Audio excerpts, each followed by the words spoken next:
Sorry, I was like, I wasn't even muted. I was literally like just vibing with the music, and then I realized that me vibing with it wasn't as cool as me just saying something. I literally was like, I was just vibing with how good this background music is that I found, and then I was like, maybe I should just say something. But like, am I wrong? Is this not like a super huge vibe? Like, do you guys not think that this background music is kind of a jam? The guitar's really like fun, you know what I mean? But hi everyone! It's a day of the week. Particularly, one might call it a Wednesday. And we're here today to sing songs because I was thinking about what to do this week. And then I was kind of like, well, and then I was kind of like, well, I mean, I'm not gonna be able to sing all the songs that I like from Glee during the karaoke relay this Saturday, so what if I just did another karaoke?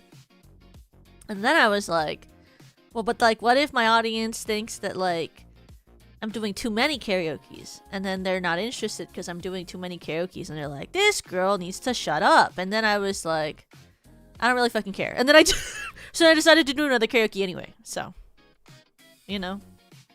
That's just the vibe. You know? I was like, I'm just gonna do what I want. And then I did. And that's what it is. And that's what this is. So today we're singing songs from Glee that I won't be singing on Saturday because, well, I mean, it's pretty obvious in the Saturday karaoke title that like the what do you call it? The karaoke on Saturday is very based around like mashups. Because Glee has a lot of mashups. Like, you haven't seen it yet, but there's a lot of mashups in Glee. So I decided to like make my relay leg just dedicated to the mashups. So I thought today we would just do songs that I like that aren't mashups. You know? Also, you're not wrong. I'm used to you being accidentally muted. You know what's crazy about that? It's because when I like... So there was like a time once where I was recording a green screen for a thing that I was in. And I didn't know that I had my mic on. And so I was like, you know, like bouncing along with like my green screen and like to the music of the song that we were recording for stuff. And then like you could literally hear me going like... like mouthing out, like slightly breathily singing the song, and like when I listened back to it, and I was like, that's embarrassing. So whenever I have to film anything, I turn off my mic, even though I made a different OBS scene for me to record in that doesn't even have my mic as a like plugin. I just do it anyway because I'm just really worried that they're going to hear me, even though my mic's not even a freaking source in that scene. How you know? Why is that real? I wish it wasn't. I'm always hyper worried that I'm gonna like make a funny noise or something. Especially because I also feel like I make a lot of noise when I record because I bounce around a lot when I record, and I move in my chair a lot when I do that. And I've moved enough in my chair once where my roommate was literally like, "Are you okay? What are you doing?" I was like, existing, vibing, my job actually, but because she could like hear me moving in my chair from the living room, and she was like, "Are you okay? What are you doing in there?" I was like, "I'm just recording with a VTuber model. I'm just jamming too hard." And, you know, it's what it is, so. I think it pays off in a way that I don't really know if it does. But, I mean, if I'm doing it, I'm just gonna say that because then I don't have to feel bad. But, I'm glad I live by myself. I die if someone could see me what I do. You know, I also sometimes feel like I die if people, like, if I'm aware people can hear me. Sometimes, if I have to record a song and I'm not confident about it, I always tell my roommate, I tell her, so, like, can you put on your headset from this time to this time? And, or if you're gonna be doing something, can you, like, pretend that I'm not singing? Thank you. I'm like, could you just pretend I'm not doing that? Thank you so much. The end. Because I don't want to know that you heard that I was alive. Don't tell me. Don't let me know. Don't tell me if you liked it or not. Don't tell me if you think I did a good job. Just don't acknowledge it. We are all just acknowledging that I'm recording something. I say that all the time anyway. Like, once I did an Uma stream and she was like, "Are you okay? You were like making a lot of noise that stream." And I was like, "I was just cheering for my horse." And then I explained the lore of Uma Musume to her, and then she was like, "It's very interesting." And I was like, "This is why I can't explain being a VTuber or video games to people who are normies, because it just makes me sound like I'm really crazy." And that's fine. I don't mind that. Everyone's a little crazy. I just don't want to be crazy. I'm so normal. I'm super normal. I'm doing an AO3 Erdl stream with you. Please leave the apartment. That's my horse. It is. Opera O is coming out. Isn't Opera O coming out tomorrow? I'm so excited for TM Opera O. I don't have that many carrots saved for her, but we're gonna pull for her. I'm gonna save the rest of the amount that I have, and then hopefully with the what do you call it? With the free pools, maybe I'll even get her with the free pool. You never know. I only have like 7k carrots though, which is kind of scary. But that's okay. We're gonna work with what we have. We're gonna pray, and I'm gonna pull for her with the carrots on stream so that I have a higher chance of getting her. You know, I'll do my free pulls off stream, and then I'm gonna do my actual carrot pulls on stream, because streamer luck is real and it can't hurt you. Because I just really want her, and I don't know why, but I feel like my best pulls have always been on stream. So we're gonna do it on stream because I believe in the power of streamer luck. I hope your horoscope comes to your stable. Thank you. She's what do you call her? She's a very special horse. Now, would I say that I think she's cool in any way? No. But she's special to me. Do I know why? No, and I wish that she wasn't.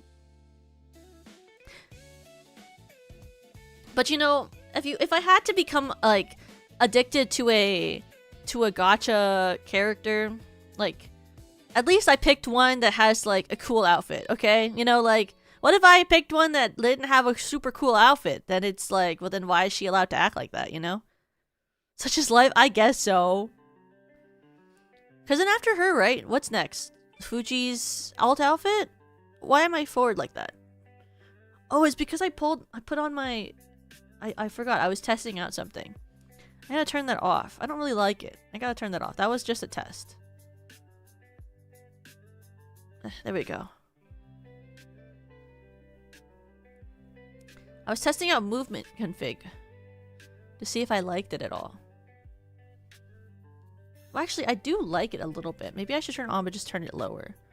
I forgot that I was testing settings like a day ago. Let's do it here. This. That'll help.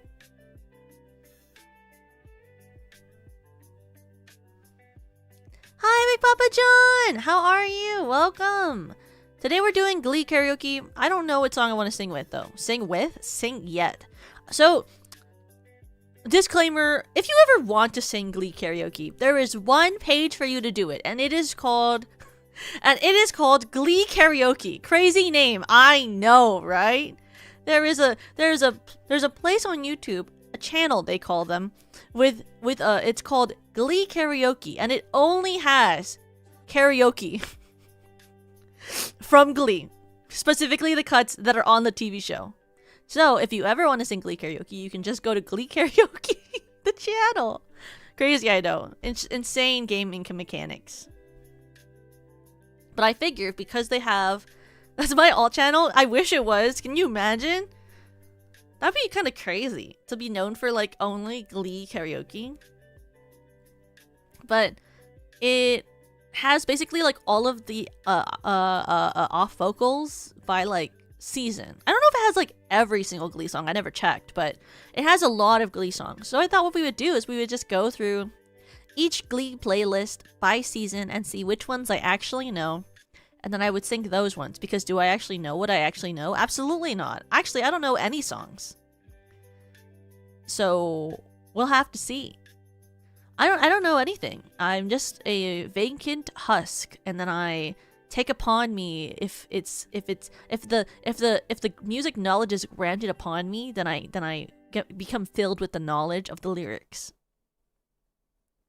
But I actually don't, like, you might think that I sing a lot, and I do for VTubing stuff, but I actively don't really sing by myself almost ever. In fact, if I'm alone, I'm normally freaking quiet, so you know? If you're a theater kid, you're a fan of Glee, it's the law of the land. It kind of feels like it, doesn't it? But, you know, a lot of younger kids nowadays don't actually know anything about Glee, and it makes me really sad. But they like, I think, what is it? That they like High School Musical, the musical or something like that? I never watched that one, but I guess maybe is that like the new Glee of today, except Disney, and like mostly Disney songs? I don't know. Isn't that show over, or is it still running? I actually don't remember. But, you know. I do know most of the people that I went to school with who were in theater did really like Glee, so I'm sure that most of them do like Glee. But to start it off in the way that normal people would, we're going to start off in what do you call? It's in Glee season 1. Which has, as you're surely of knowing, the most iconic song by Glee. So first I gotta turn on my reverb. Because the reverb is the only way that anyone can sing. You know? Reverb is a part of everyone's daily life if you're gonna sing as a VTuber. You wanna know something funny is I never really thought of reverb ever as like an actual part of karaoke, because I actually didn't go to karaoke until I was like I went to one karaoke when I was in high school, but I was so anxious to go to karaoke that I don't even really remember the experience, because I was going with my friends for a birthday party. But then when I went to even when I went to college, I never went to karaoke. It wasn't until I was like a VTuber and had friends who were also VTubers that I actually went to karaoke. Like, ever. Isn't that crazy? Before that, I just never got. I always thought of it as like this scary thing where like you go sit in a room and then you sing to each other, and it's like kind of and it's like kind of cringe, because I used to think of it as kind of cringe. I say as someone who was in theater and liked Glee, as if that's not really cringe. But okay, we have to do the inaugural can opening.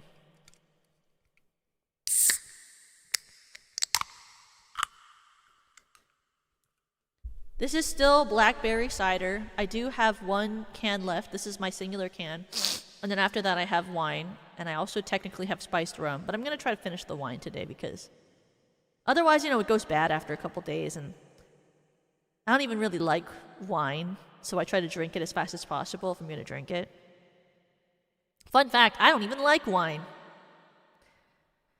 Went to my first karaoke back at Vexpo last year, and it was so much fun. Yeah, you know, I thought it was like kind of cringe, and then I went to it and I was like, actually, this is amazing. And that's a lot of things that I used to think was cringe as a kid. So that is also a good portion of things that I used to think when I was younger, and now I'm an adult. Do you have do you have a go-to karaoke song when I go to actual karaoke? Well, it depends on if the people are more normal people or if they're VTubers. Like if it's like, because I've gone a couple times with like my regular friends now. So if I go with my regular friends, then I just pick a song that anyone that I can remember that is on Glee, or a theater song. And if I sing a theater song, normally I'll sing What Baking Can Do from Waitress the Musical.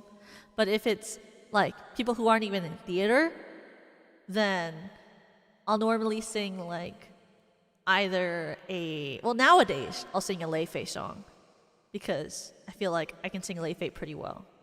But if it wasn't Lei Fei, then probably I would sing like some stuff that I know more from shows like Glee and stuff. Like I sing a lot of I've sang Put Your Record On a lot, you know?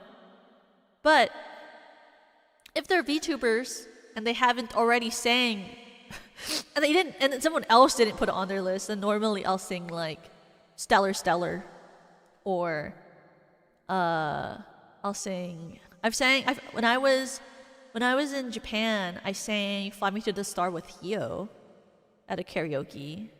But also I really like I like singing Angel Beats, so I'll sing like the opening song from that, which is My Soul Your Beats, or God Knows, or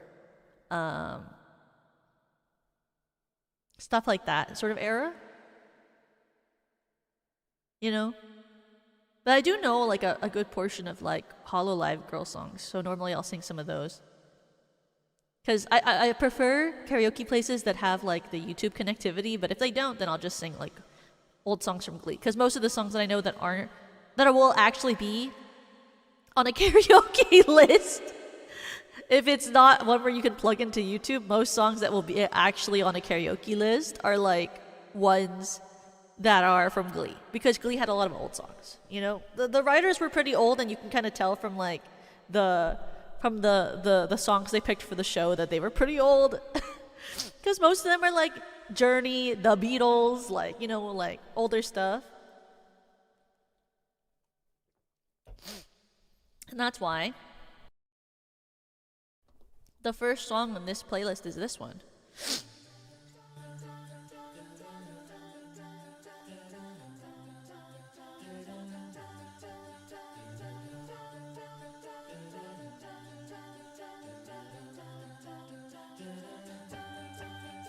Just a small town girl living in a lonely world.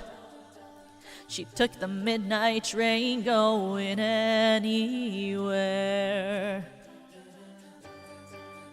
Just a city boy, born and raised in South Detroit. He took the midnight train going anywhere.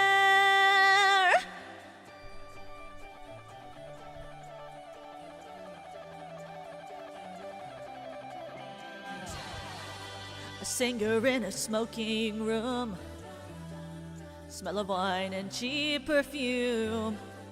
For a smile they can share the night. It goes on and on and on and on. Strangers waiting up and down the boulevard, their shadows searching in the night. Street lights, people living just to find emotion, hiding somewhere in the night.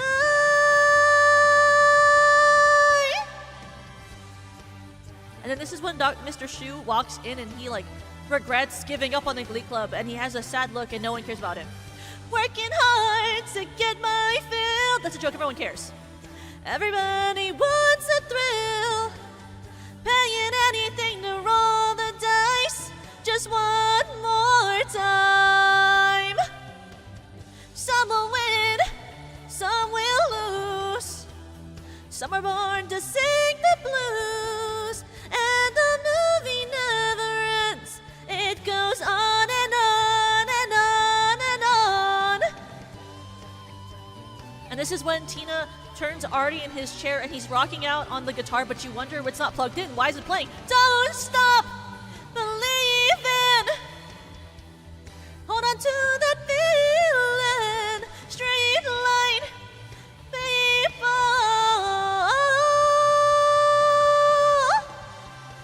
Don't stop believing. Hold on to that feeling. Street light people.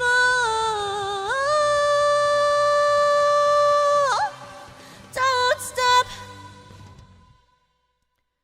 My favorite thing about that one is that they're all in red, and like we think of it as like a really like Glee color, but then it doesn't really stick around until the last season when it's like one of the last episodes, and then they like And then like you see them all in and they're in what I like to call their private school fits. Because later on in Glee, like a bunch of stuff happens and then they like have a uniform. Ooh, crazy, saucy. I always think it's crazy that they have that too. Because it's like the plot, the way that they make the plot so that happens is one of those things where you like watch television and you're like, wow.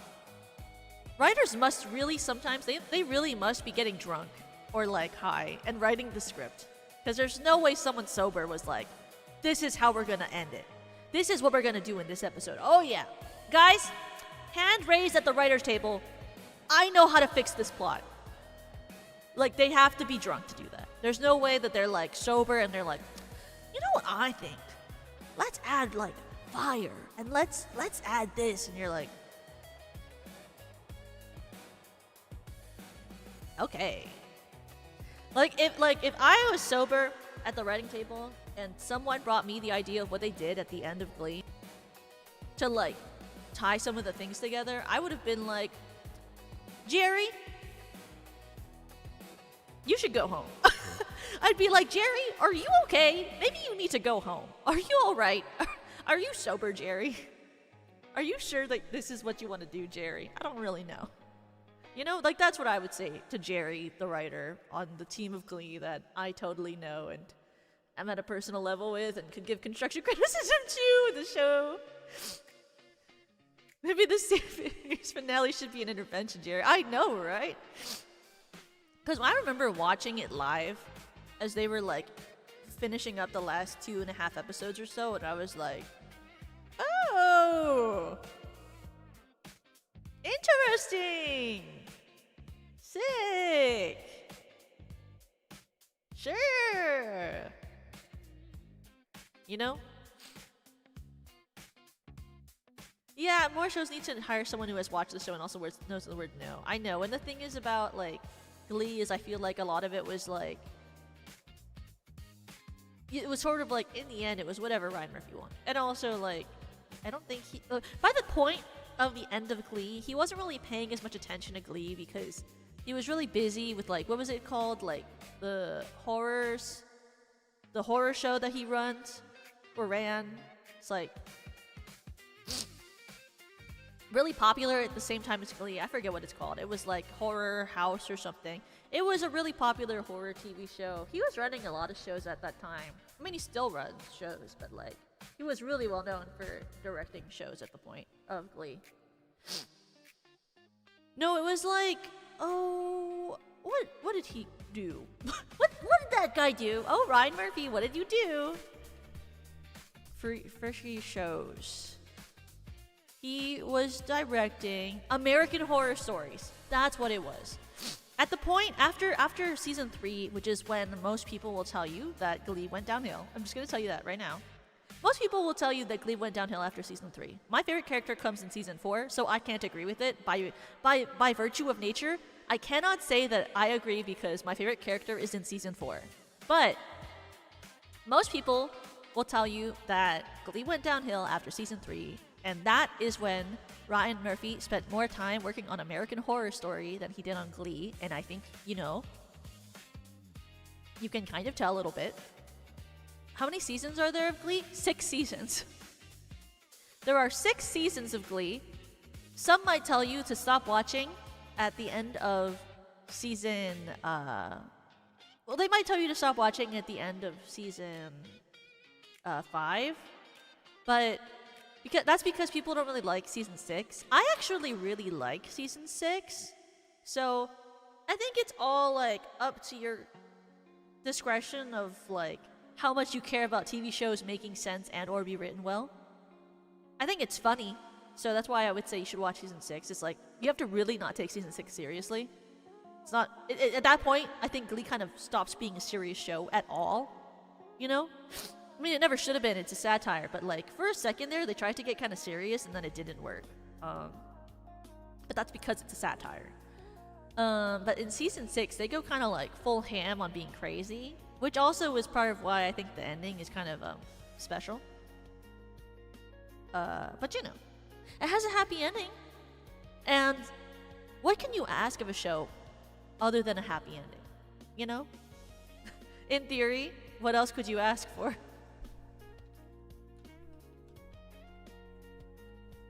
What font is this? Did I pick this font? Why does it look like that? Who chose that? It had to be me. I'm the one who runs this I really looked at this font and I was like, damn, who picked that? It had to be me. I made this. I run the channel. What is this font? When did I do that? Did it look like this last karaoke? Did I do that? It had to be me. I must have just been drunk. I don't know. That's kind of ugly. Who cares? Not like anyone's looking. Not like anyone really reads the set list, you know? Like, no one needs to think about the font. It's not a serious thing. No one needs to think about my font. Graphic design is my passion. It's really not. That's why I'm really thankful for you. I'm really bad at graphic design. It's kind of a problem. You know? Like, for my IRL job, I've designed things before, and every time I do it, I'm like, oh no. But you know, my boss also can't do graphic design, and so he never makes comments about my design because he can't say anything because he doesn't know, so it doesn't really matter at that point because, like, he's not gonna have an opinion. Yeah, I'm looking at the pretty girl on screen. What the frick? That's crazy. Where? I'm thinking about the font. Well, 350. I can't save you. I can't save you from this font. You know, this font can't hurt you, but it can give you psychic damage. And is that really pain? It's just psychic. You know. Oh my god! I was actively thinking about this song last night. Did you know that? This next song? I was thinking about this song.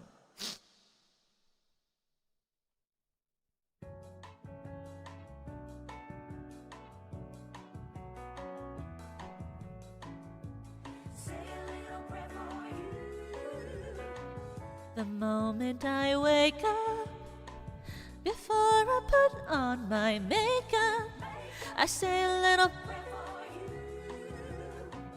while combing my hair now, and wondering what dress to wear now. I say a little forever, forever, you'll stay in my heart, and I will love you forever and ever. We'll never will part. Oh, I will love you together, together. That's how it must be to live without you. Would only make heartbreak for me. I run for the bus, dear. While riding, I think of us, dear. I say a little.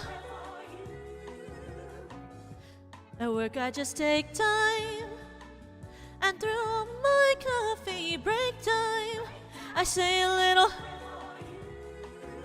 Forever, forever, you'll stay in my heart, and I will love you forever and ever. We never will part. Oh, I will love you together, together. That's how it must be to live without you. Would only mean heartbreak for me.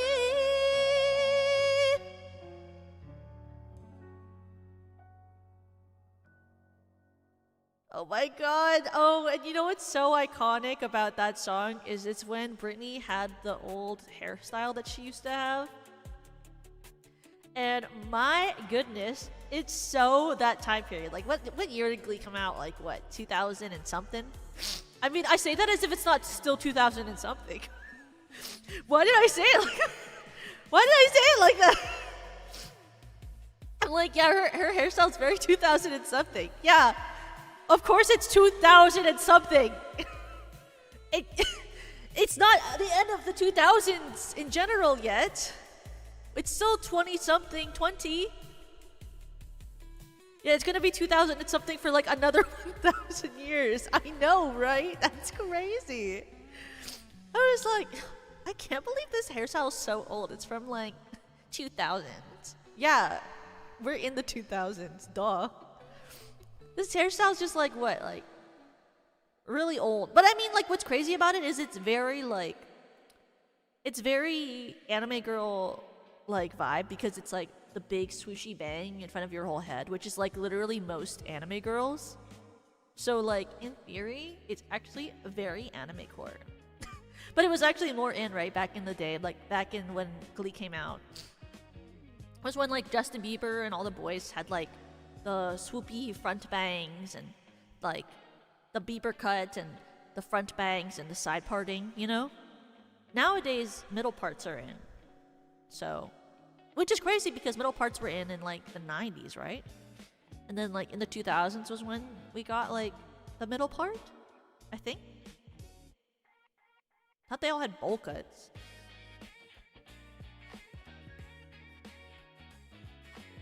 I guess maybe you could consider it a bowl cut. It depends on it, right? The music could be louder on your end when you sing. Okay, I'll turn it up. Turning it up. What is this song called? Say a Little Prayer. The worst part about these when I like don't... The worst part about doing these when like you guys like when I don't know the song I'm gonna sing yet, and then I like do it live, and then the worst part is that you can see me type. Is that you can actually see me type the titles and then watch me fail horribly at typing the title out. Like that's like the plus side, right? Like when I pre-plan the set list, I can type all the songs out in the order I'm going to sing them in and just reveal them to you, and then no one has to see whether I can spell correctly or not. But then I do stuff like this constantly, and then I think to myself, I really should have just planned it out and then pre-typed everything and then just pulled it down so that you guys could see it as I sing it.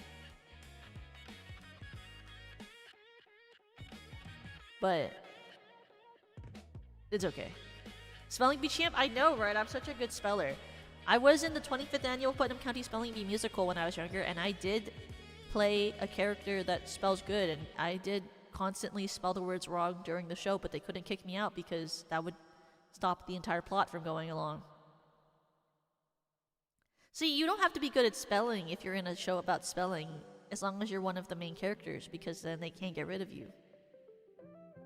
They just have to decide that your way that you spelled it is correct. Yeah, there's a musical called the 25th Annual Putnam County Spelling Bee. And it's about these, like, 6 kids who are all in the competition. And it's, like, telling their stories. And it's, like, a competition show. And, like, it was really cool because in the show, they actually, like, pull audience members up from the audience. Like, you can volunteer and then you can be a part of the competition. And then, like, they'll actually like ask you spelling words and you can stay in longer until like literally a point where they need to kick you out for the plot, and so they'll keep giving you harder words until they like have to kick you out. And if you spell all the words on the list, then what they end up having to do is just say that you're cheating. And then they kick you out anyway. But you can like take part in a bunch of it, and like they normally will choreograph it around the people being a part of it, so the actors normally will interact with the audience and like help teach them dances while you're doing the dances for the songs, and sort of bring them to areas where they don't like get in the way of the set moving if the set's moving. But it's a super fun show, which I say that like as if I wasn't in it, and I also choreographed it when I was in school when I was doing it. I was in it and I also choreographed it. So, but like, it's a really fun show. I think that it's like super good for kids, but like I don't really see it at schools, and I think it's because one of the songs is called My Unfortunate Erection. But there's like a censored version of it in the script, so you can censor the song. It's just not as funny. It's just not as funny if you don't sing the song as My Unfortunate Erection. But I mean, like, you don't have to, because there's a censored version of it in the script. So, like, you know. Gotta stay true to the source. I know, right? It's funnier if you do it the source way. But it was a really good show. Like, my favorite song is called Magic Foot, which is about this guy who his whole character quirk is that he's kind of like a huge nerd, and his like what do you call his like special thing is that he spells with his foot. You know how like you can write on your arm, you know, like you can like write in your arm, or like when you do spelling bee stuff. His thing is that he writes with his foot. And then one of the other girls, her way of spelling is that she puts her hand over her mouth and whispers the letters to herself to spell the word. Which is like kind of cute. But they all have like their own little quirky, like middle school background sort of vibe, sort of stories. You know, actually one of the first fan fictions I ever wrote was I was in school and I was in the musical at the time, and one of our writing assignments, they were like, we would like you to take 2 characters of any franchise that you like and then practice putting them in a different setting and like create backstories for them and then write a scene as if those characters are interacting in this new setting and like this new or the future setting, and like the backstories that you've given them, and like imply the backstories through like inference and stuff. So I actually, which is basically writing fan fiction if you think about that. You know, that's just writing fan fiction. And so I actually, because I was in the show, I took the 2 girl characters and I wrote them like a fan fiction about them where it was like them meeting up again in a coffee shop. A coffee shop AU. And my backstories were basically like the future of what happened to them from the show and like how they meet again, and then at the end they like exchange phone numbers. Because all I can do is think about Yuri and write Yuri. Smiles.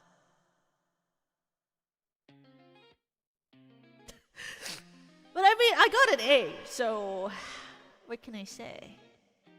Yuri always gets you an A. What can I say? It's just how it goes, how it is. What can you do for you, you know?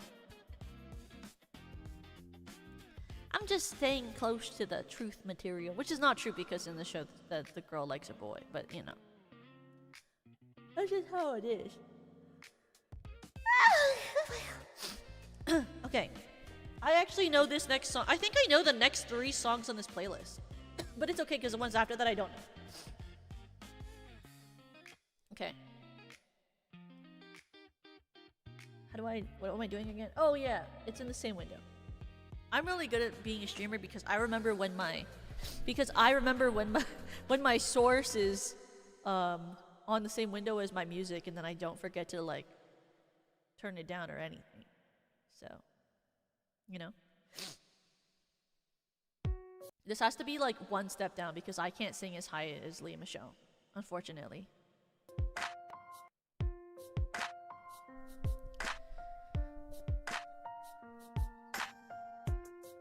This song is so old. You look so dumb right now,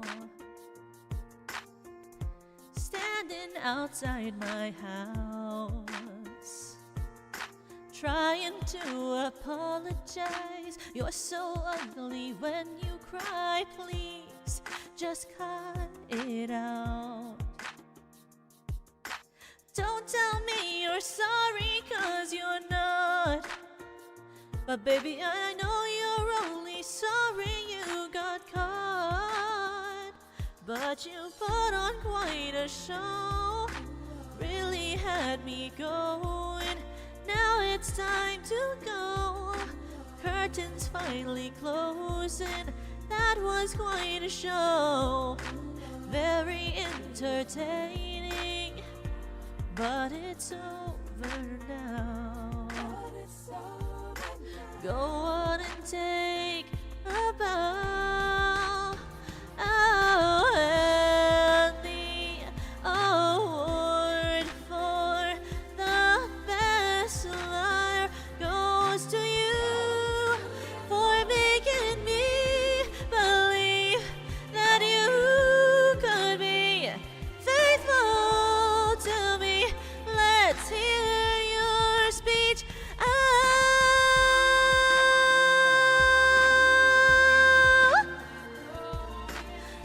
It's time to go. Curtains finally closing. That was quite a show. Very entertaining. But it's over now.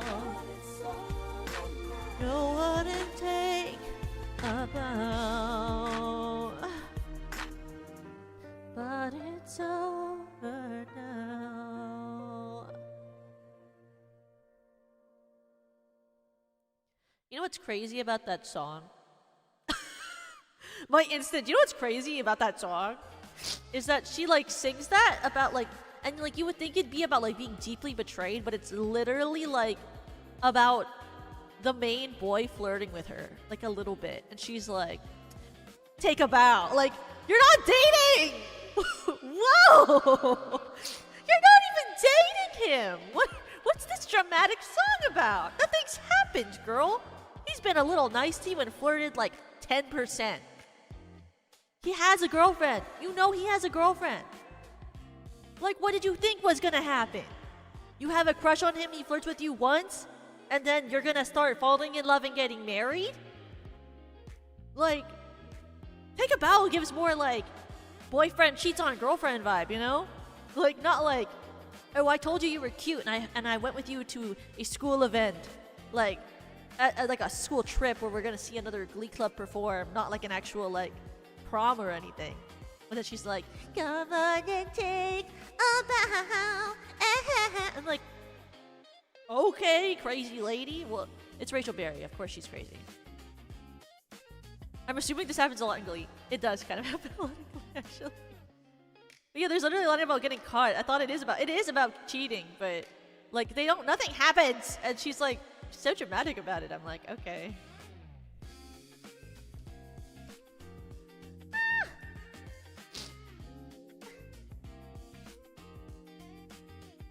But it's crazy because I know the next song that's on this playlist too. I just know a lot of songs on this playlist.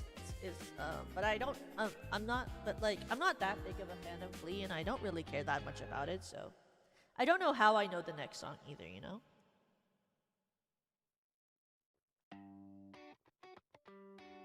I wouldn't understand. It must be crazy. You know, my memory is just insane because like I don't. I don't think I've ever like, you know, listened to Glee this much before. It's like totally new to me, you know. I didn't like own all of the CDs for this franchise, and I don't still own them at like my childhood home. And I don't own all of the series on DVD. That didn't happen to me either, because I'm really cool, just so you know. This also has to be lowered because I can't sing this in the original key.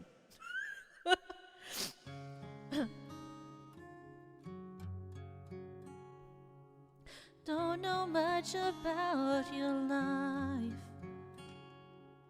Don't know much about your world. Don't wanna be alone tonight on this planet they call Earth. You don't know much about my past, and I don't have a future figured out.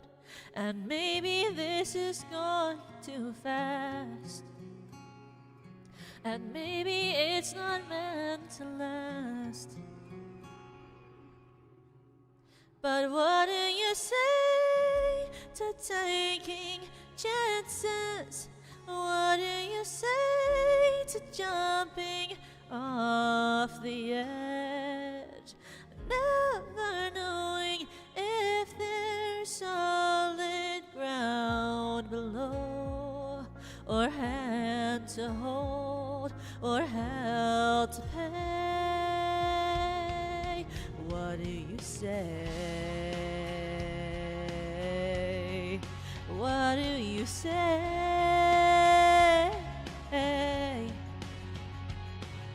I just wanna start again.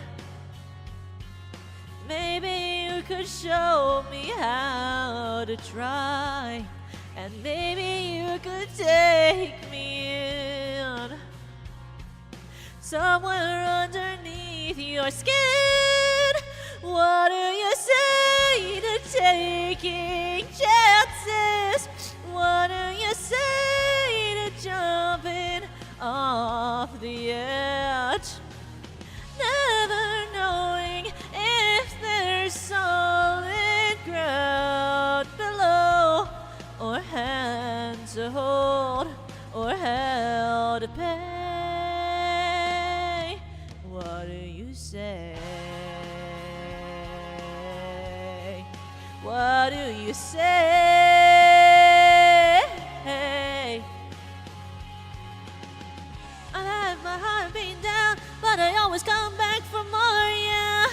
nothing like a love to pull you up when you're lying down on the floor, yeah.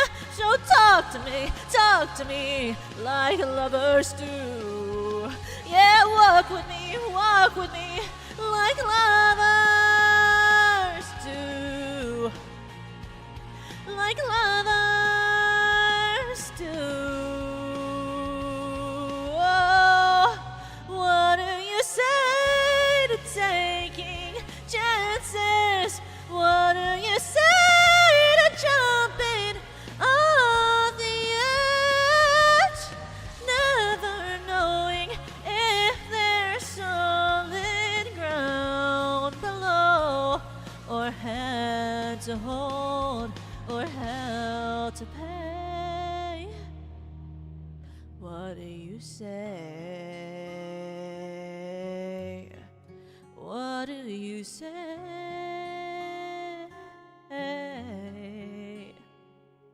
Don't know much about your life. Don't know much about your world. Well, you know what's crazy is that whole time I was singing that I was looking at the video, because like all of these karaokes have like videos, and I was looking at Rachel Berry's face and I was like, damn, they put a lot of blush on her. And I was looking and I was like, damn, they put a lot of blush on her actor for this one. Why she got so much blush on? I was like, what a strong choice. It's so pink. Like, it's very overdone. I was like, wow, who's her makeup artist? And why did they do that to her? That's crazy. A little strange. Ah! Sorry I'm yawning a lot. I went to bed at 5:30 last night. Sorry I'm yawning a lot. I went to sleep at 5:30. Taking chances. Okay, there we go. There's only so much you can do when you go to sleep at 5 a.m. but then you don't drink energy drinks anymore and all you have is bottles of tea. Then you drink 2 bottles of tea and you're like, this is not the same thing as having 2 energy drinks, but whatever. So. Your inner clock must be in Aussie time? I don't even know what the Australians do. What? Wait, what did I say? Like, I don't know what they do. I mean, like, I don't know what their time zone is.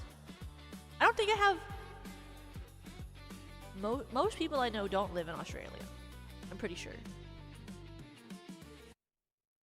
Do I know people who live in Australia specifically? I don't even know if I do.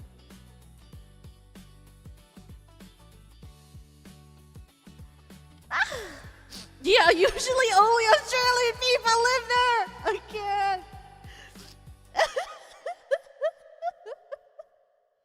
Yeah, usually only the Australian people live there, Tucker. That's really funny. That is true.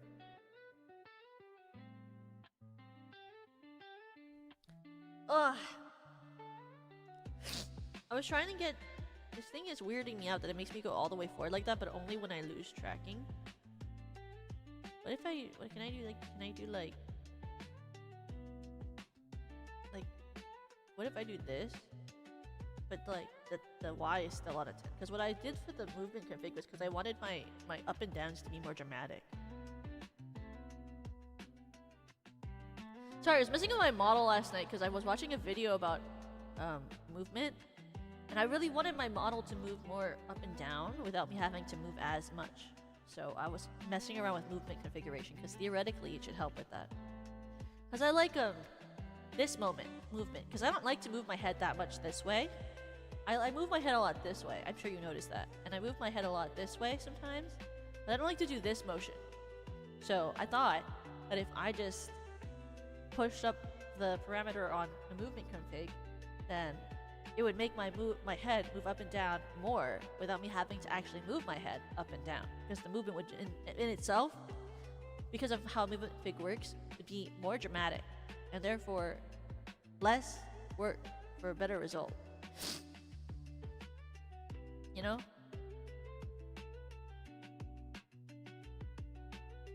Or at least that's how it's supposed to work. I'm trying to figure it out. I want, like, my model already moves a lot, but I want to, like, what'd you call? Work on the parameters on my side tracking a little bit so that I don't have to move my head up and down as much, but then I can still, like, do the side to sides, and then it's still as dramatic. Maybe it looked different if I did this, you know? Like, if I had my, like, my model move the traditional way, because my model does move like, well, I mean, I guess it's the new meta is like having it move the way mine does, but like the traditional way is like this side to side motion like this. Like most models originally used to move like this, which is like the side to side tracking, you know, where like I think like Yui moves like this, right? And like I think Yui and Lemmy and Serena move like this, where their models do like this way. And then, and so does Rena, and then Perry and I have the other way. Well, I move like this, and Perry does this. Perry's movement is like this, where hers like goes like that. Yeah, with her boobs, right? That's how she does hers. But I know hers, she has like a toggle on her, so if she really wanted to, she could like change it like how I can change mine, where I can change like the movement side to side. But I think a lot of the time Perry does this one, where her boobs face the opposite way that her face moves, which is like a version you can have for tracking. And then mine is like shoulder to where head moves, which is like a different thing. But I requested that. Like, it's something I think a lot of the time you can request, like movement-wise. But I didn't ask to have toggles for it. Ransom just included toggles for it. I thought I was just gonna have this, but then I was looking through my toggles when I was setting them up, and then like I could just they like set it up so I could just change which way my body moved, which was really cool, and I liked that. But I barely used them. I only really use the body Z opposite to go side to side like this if I'm streaming with like Lemmy in a collab, because I think it's funny when I move the same way as her. Otherwise, I move the traditional way that I move. But I think it's fun. Okay, the next one. Feel like everyone who's ever been in theater knows this song.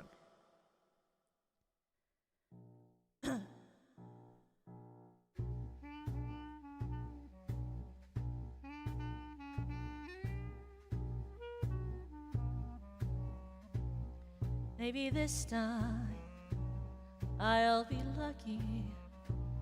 Maybe this time he'll stay.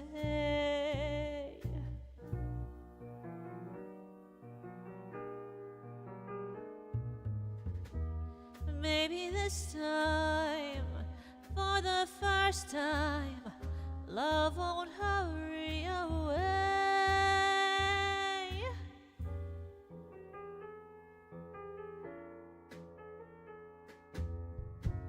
He will hold me fast, and I'll be home at last. Not a loser anymore like the last time and the time before.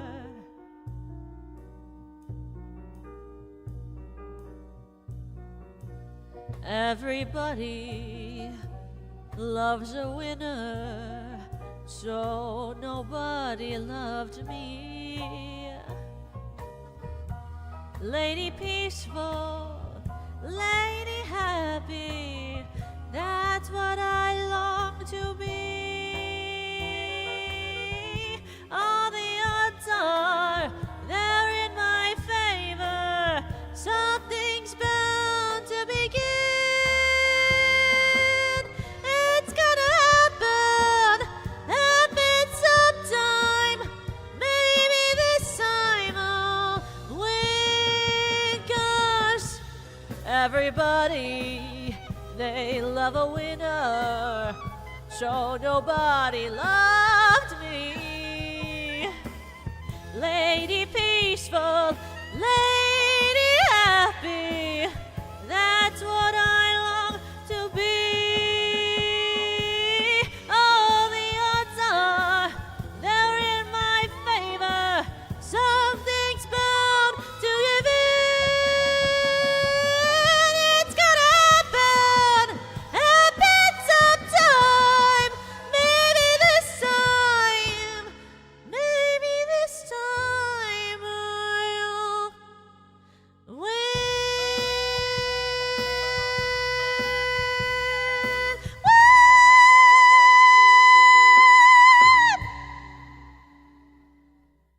specifically April Rhodes' special choice at the ending note.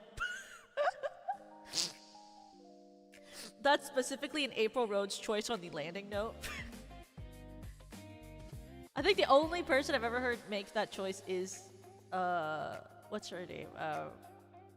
Kristen Chenoweth, like April Rhodes on Glee.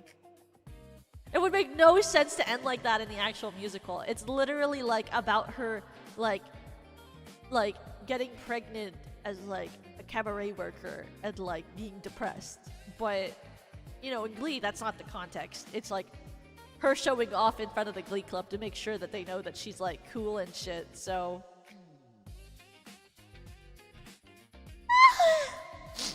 I think it's so funny that they're like that. It's like, they'll really take any song and they'll be like this, and you're like, okay. Whatever, man. Oh wait, I want to make this like, what if I want to make it like fit the,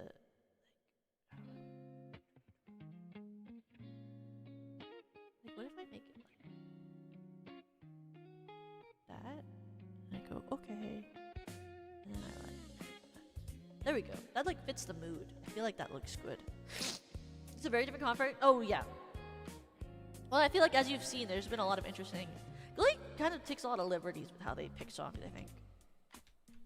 But then sometimes they pick a song and you're like, that's hilarious. And then you'll see that as we go along.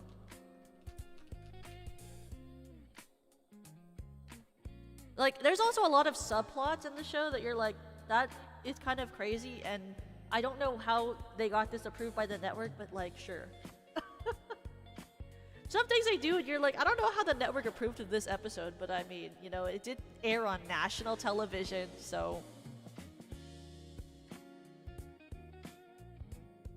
Because sometimes the way that Glee decided to deal with certain topics, you're like, what?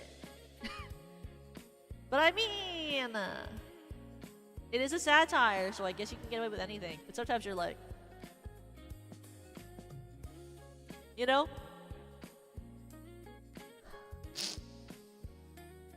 Thank you for the Wow. offer, Crybaby. Thank you, Dynamic Glow, for the super chat.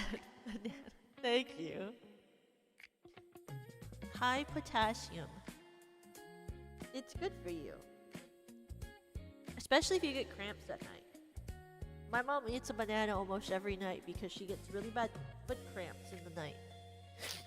Which always is really sad. Like, sometimes I would be awake when I was at home growing up, and it'd be like 3 a.m. and my mom would get up and she'd be like, I can't sleep anymore. I woke up to my foot cramping and my leg is cramping. Or if I was up, she'd be like, hey, can you go get me a banana and a Gatorade from downstairs? And I would go downstairs and grab it for her. She gets like consistent Charlie horses, like in her leg. And I hope that that doesn't happen to me when I get older, I'll tell you that. Because it's really painful. Have you ever had one? I've only had like 3 in my life. But she gets them like weekly. Like the cramps that like make your whole leg, like calf, like seize sort of vibe. I love potassium. I don't even like fully understand what it is. It's a musical, so it's 5 type of energy. You know, it's a special type of energy. Okay, I don't know these next ones. That was really bad, but thankfully I know, right? The first time I had one, I literally thought I was dying because I had never had one before and I wasn't aware that that's what it meant. Because I thought when people like talked about them, right?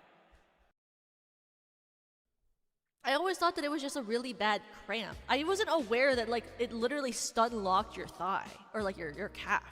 Like I didn't know it was like that, you know?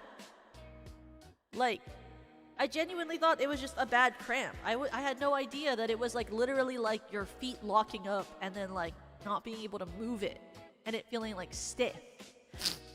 I was afraid my leg was like, because you know there's stories, you know, of people where like they'll have like their like muscles will literally like clot and explode or whatever.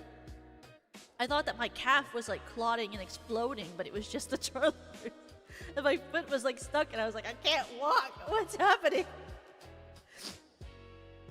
I had no idea it was like that. I was so scared. I thought something medically bad was happening to me. And then I was like, and it was so funny because I was at home at the time. And I was like, Mom! I remember I was in high school when it happened. And my mom was downstairs and I was like, and I think my father was in his drum room. And I was like, Mom! Mom! And she was like downstairs cooking, and she just ran upstairs. She was like, what? What? Are you okay? I was like, I don't know what's happening to my leg! And then she like came and checked on me. She's like, you just have a Charlie horse. It's okay. Calm down. I was like, oh god. Oh my god, 350! Have a good night. Sleep well. I hope you have a good day tomorrow. I was like genuinely afraid I was potentially gonna die. She was like, stop being dramatic. What are you doing? And then she just brought me a banana and a glass of water. She was like, just eat this and drink that and put pressure on it. You'll be fine in like 5 minutes. I would say that and my mom would be like, it's because you're always on your phone. You know what? And it could be, you know, bad posture, too much screen time. It can do a lot of things to a person. I started doing this thing last night, and I'm hoping it helps. I saw it on Twitter, where they're like, you do these like little chest exercises or whatever, no, head massages, where it's like you tap on the clavicle, above the clavicle, behind the ear, and on the back of the neck. I saw like a head massage routine to drain your something or whatever, nothing on behind your ear or something. And apparently it will help with like stress, jaw tension, potentially even acid reflux and other things. Yeah, lymph node drainage massage. That one. I saw a lymph node drainage massage. There's like a famous one going around on Twitter right now, and I tried it last night to see if it was bogus or something, and it wasn't. So I'm gonna keep trying it to see if it makes my jaw tension get better, because when I'm stressed, my jaw clenches a lot. And so I was like, oh, well, if it helps with your jaw tension, I'll try it, you know. What have I got to lose? Absolutely 0% of nothing. So I tried it out last night, and genuinely, it was kind of crazy. Because normally I have a hard time, one of the things that makes it harder for me to fall asleep is that my jaw is really tense. So it's hard to like relax. But I did it, and my jaw like wasn't tensing up when I was trying to go to bed. So that was kind of sick. It was a little weird feeling because like it felt like they like said you could feel the draining, and it felt like I could feel it actually, like metaphorically or physically. I don't know what it was, but I felt it. But my jaw felt so much less tense. It was really nice.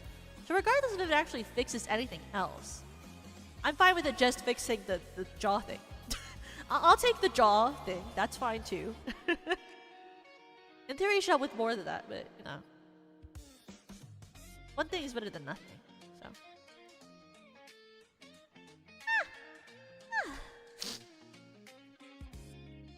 What's the next one that I know?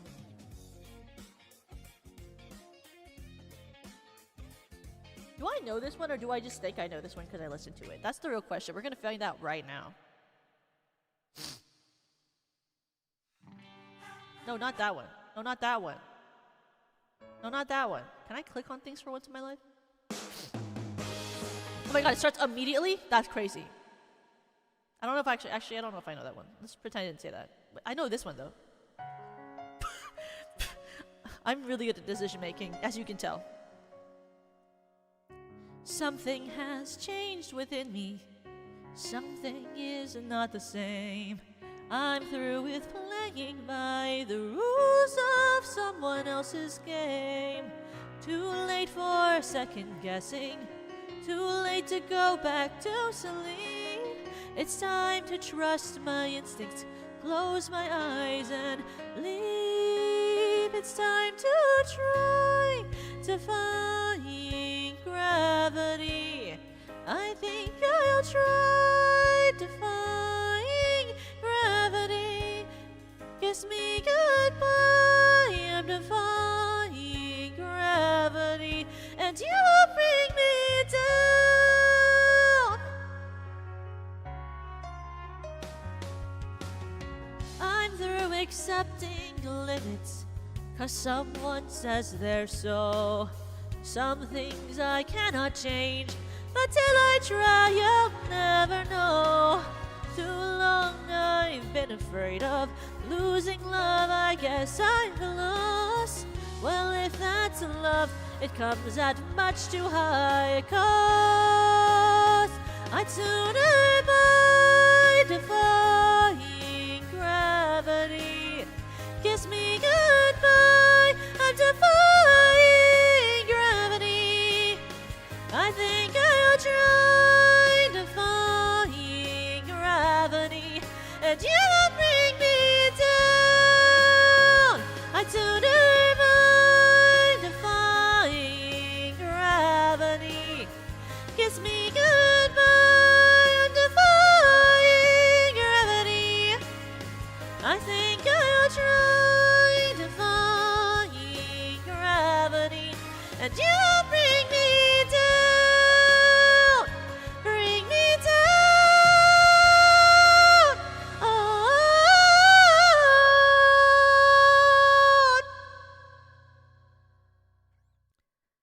You know what's crazy about that one is that I think Kurt should have won and that Rachel won in that competition anyway. But I didn't write the show, so. But I didn't write the show, so I mean, I guess I don't have any horse in that race, as they would say in the South. I think, I don't know. Don't ask me, I'm not from there. Don't ask me, I'm not from there.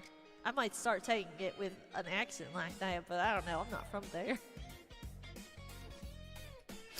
If I know, I'm not from there. Horse in that race just sounds like something from the South. I got no horse from a horse in that race. Not from where? From the South. I'm not from the South. I'll say a bunch of things but in a Southern accent that's pretty bad, just to see what happens.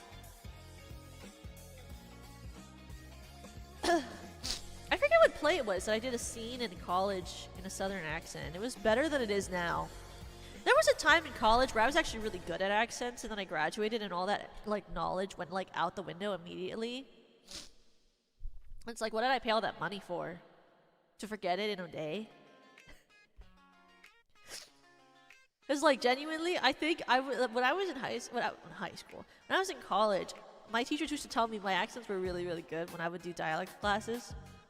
And then I left, and then I feel like all of my dialects immediately went downhill. It was like I left the school environment, and my brain went off. It like shut off. It was like, we're done. Release the information. It's over. Put it in the trash. Put it in the trash. Put it in the trash. But then immediately, like, all of that knowledge that I stored up over 4 years just got dumped into a trash heap, and I never got it back. And so now I do all of the dialects that I learned in college, like, pretty poorly. Like, when I was in college, I learned received pronunciation British dialect. I learned Southern. I learned, I learned Irish. And I learned Scottish. And, like, all of it is gone. And I used to be really good at Irish and Southern. I was always pretty bad at British, in my opinion. But, like, I used to be really good at Irish and Southern. Which, if you think about it, have quite similar placements in the palate of your mouth, so it makes sense that I'd be better at those two if I was better at the placement of one of those two, comparatively to British. Because they're more like forward-placed, like flat mouth, or like wide mouth. Really, your brain prints information really fast, yeah. Do they have Legally Blonde songs on Glee? Unfortunately, they don't. They don't have a lot of musical theater songs on Glee, actually. There's like just very few, and most of them are like wildly popular ones, like on like from either like Wicked and stuff like that, or they're very niche ones, like how they have Turkey Lurkey Time, which is a really niche, like Thanksgiving theater-y sort of song. Where's the music coming from? I'm like really good at this is like the 20th time I've been like, where's the music and the BGM coming from? On the browser you're singing the karaoke on. How many times am I gonna do that to myself? I'm really like, I don't know where anything is. Where is my music coming from? Where is that background music? Turn that shit off. Who's playing it? It couldn't be me. I didn't pick it. I didn't set up my stream like this.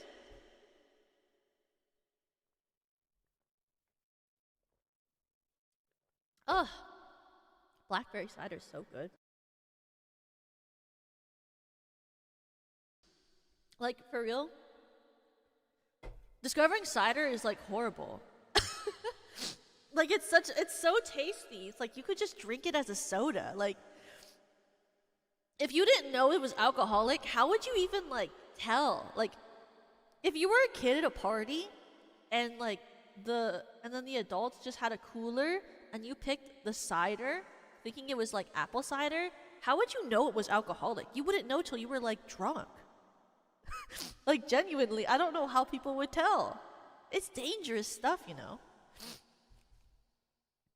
Like, this just tastes like blackberry soda. Like, how would you know that this was alcoholic? Genuine.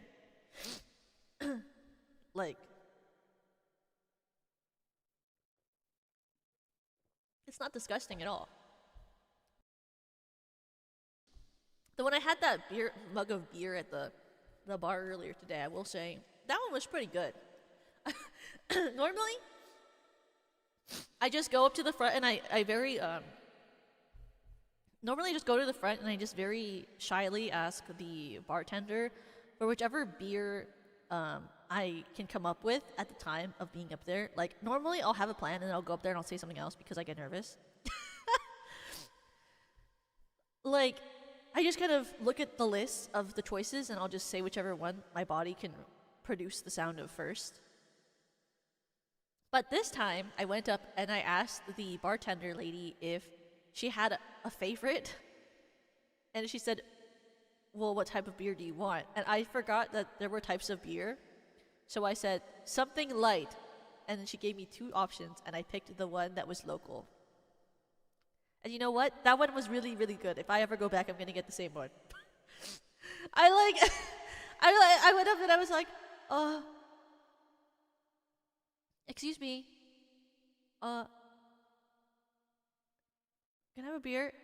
And she was like, which one? I was like, do you have a favorite? She was like, I do. Like, what type? And I was like,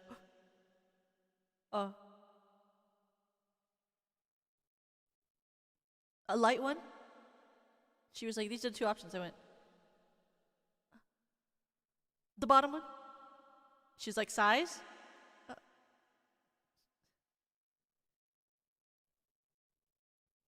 The mug? She went, okay. Here you go. She just gave it to me and I was like, And I was like, so you guys, you have cheeseburgers, right? She was like, we do. I was like, oh. In my head I was like, oh.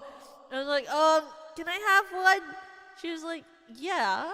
Do you want fries or tots? And I was like, fries, please.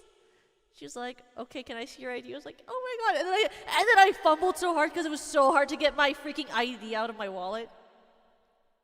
And I handed it to her and she was like, okay. And then I did the freaking, I scanned it and I immediately went to like the most open seat close to me with my giant mug of beer and I just started drinking. I felt so awkward after that interaction. I just started like chugging my beer a little bit. I was like, I need a drink. I can't be here. Why did I leave my house? Why am I out in the open? I felt so awkward. I was like, why did I leave my house again? Why did I do that? I'm surprised she asked for the ID when you asked for the burger and not before the alcohol. Well, I think she assumed I had more to order. But she did check, and of course I am able to drink the alcohol, so I got the alcohol. And it was good. It wasn't hard to drink the whole thing, because I've accidentally said beers before when I've gone, and I've made the wrong choice. As they say, I've made the wrong choice and then gotten a mug of like really disgusting beer that I just have to drink because I paid for it. I'm not gonna waste it, obviously. But I'm like, ugh. Like, because sometimes I get a dark beer on accident because I asked for the wrong thing, and then I like take a sip and it tastes like actually like trash, like dirt water off the floor put into like wheat field or something. Like, ugh, it's like disgusting, but This one was actually very good. Chase the beer with a burger. I did, actually. Assuming you've gotten IPAs before, I don't even know what an IPA is. I don't ask for IPAs, I ask for the name of the beer. I don't actually know anything about beer. I just drink them. And I know that I'm a really big fan of Sapporo beer, the Japanese type of beer. I like Sapporo, and I like Pacifico. Do I know what those are? Absolutely not. I just drink them. But I like those two. And the thing about beers is I only really like them when I'm in the mood for them, and I only really like them if I'm gonna have burgers. Like, I don't know what it is, but I feel like burgers taste really good with a beer. Like, I wouldn't get beer if I was eating, like, sushi or, like, anything like that. Like a sushi dish or a fish dish. But if I'm getting a burger, I feel like that's very, like, beer core. Or if I was gonna get, like, maybe a hot pot, like, if I was gonna get hot pot or yakiniku, I feel like that's like a beer. Like, that's like a beer feeling, like, sort of setting. But then, like, I feel like if I'm gonna get, like, other things, maybe I would get something different. Yeah, like, I would get sake if I was at a sushi restaurant. Which I normally do. Because when I've gotten sushi with my family, I normally get sake. Yeah, matching the grains makes sense. What was I doing? Oh, I was picking this.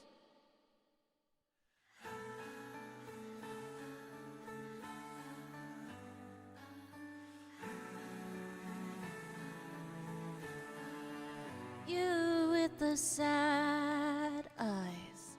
Don't be discouraged, oh, I realize it's hard to take courage in a world full of people. You can lose sight of it all, and darkness still inside you make you feel so small. But I see your true colors shining through. I see your true colors, and that's why I love you. So don't be afraid to let them show your true colors. True colors are beautiful like a rainbow.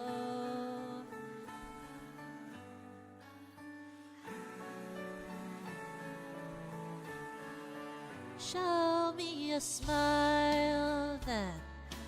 Don't be unhappy, can't remember when I last saw you laughing. If this world makes you crazy and you've taken all you can bear, you call me up because you know I'll be there. And I see your true colors shining through. I see your true colors, and that's why I love you. So don't be afraid to let them show your true colors.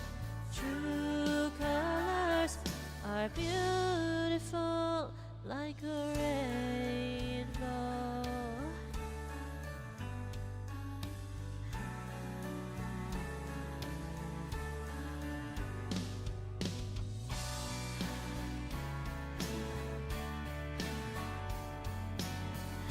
I love this montage. It's so crazy. Sorry, you guys can't see this montage, but I'm looking at it. This world makes you crazy, and you've taken all you can bear. You call me up because you'll know I'll be there. And I'll see your true colors shining through. I'll see your true colors, and that's why I love you. So don't be afraid to let them show your true colors. True colors. True colors shining through. True colors, and that's why I love you. So don't be afraid to let them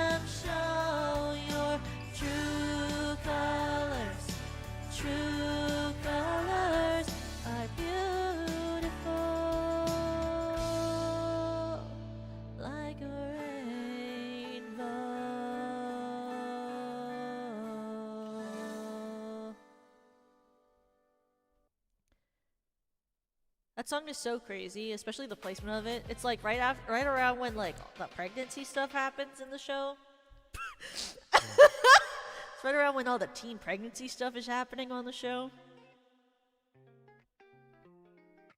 You know, and then you're like, whoa, and then like, crazy. This is the first season, by the way. It's not even the second season. This is in the first season, guys. We get a little crazy with it, you know. Teen pregnancy plotline in the first season. Daring, I might say. Crazy, you might say. What the fuck, you might say. I know, I will say. In response, I say, I know. A lot of stuff happens in the first season of Glee.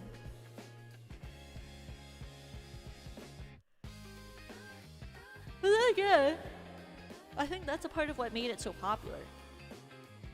It was like, it had a bunch of really crazy plot lines, but they were also crazy in the way where they weren't that crazy, you know? Like, they were topical, they made a lot of sense. They were a little dramatic, but I mean, that's what TV is, right? But and the song choices were always really iconic. Like, they play, one of the songs that's sung when, like, so, like, when the character who gets pregnant gives birth, they sing Bohemian Rhapsody in the background. Not like they're standing around her giving birth singing Bohemian Rhapsody. Like, there's an event where someone is singing Bohemian Rhapsody and she is giving birth in the hospital. And I always will think that that's a little bit iconic. You know, like, that's a really funny song choice. Like, can you imagine giving birth to the sound of Queen's Bohemian Rhapsody in the background? And it's like perfectly timed to it too. Like, I think Glee is just such an iconic TV show. And like, and it was like, they sing "It's a Man's World," right? Oh, no, sorry, "It's a Mad World." The Mad World one was like, "It's a man's world, it'd be nothing without a woman or a girl," and like she's singing it with a pregnancy bump, and like it's her with the pregnant teen moms pregnancy society, and like her and a bunch of other pregnant high school girls do a dance and song to "It's a Man's World," but like during the song they're like circling each other's pregnant bellies and doing like pregnant belly choreography, and it's really funny and it's really crazy. Like, you're like, who the fuck came up with that? It's like kind of crazy how it looks. Like they're like circling each other's pregnant bellies and like doing like touching each other's bellies and doing like belly like circling choreo, and it's very iconic. I don't think any other show's ever done something that specifically weird that I've seen of this genre ever.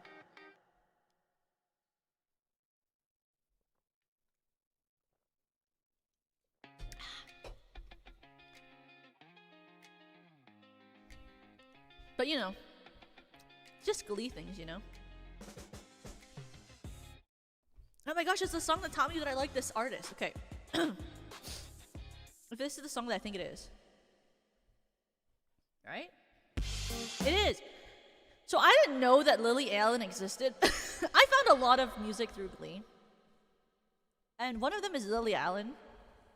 I had no idea who Lily Allen was, and I didn't know that I liked her music. I listened to Lily Allen a lot when I was in high school because of Glee, but I first heard it from this episode.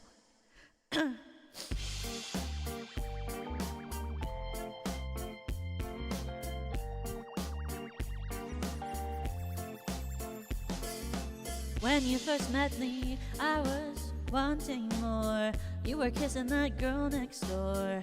What'd you do that for? When you first left me, I didn't know what to say. I'd never been on my own that way. I just sat by myself all day. I was so lost back then, but with a little help from my friends, I found a light in the tunnel at the end. Now you're calling me up on the phone, so you can have a little wine and a phone. And it's only because you're feeling alone. At first, when you see you cry, yeah, it makes me smile. Yeah, it makes me smile. At worst, I feel bad for a while, but then I just smile. I go ahead and smile.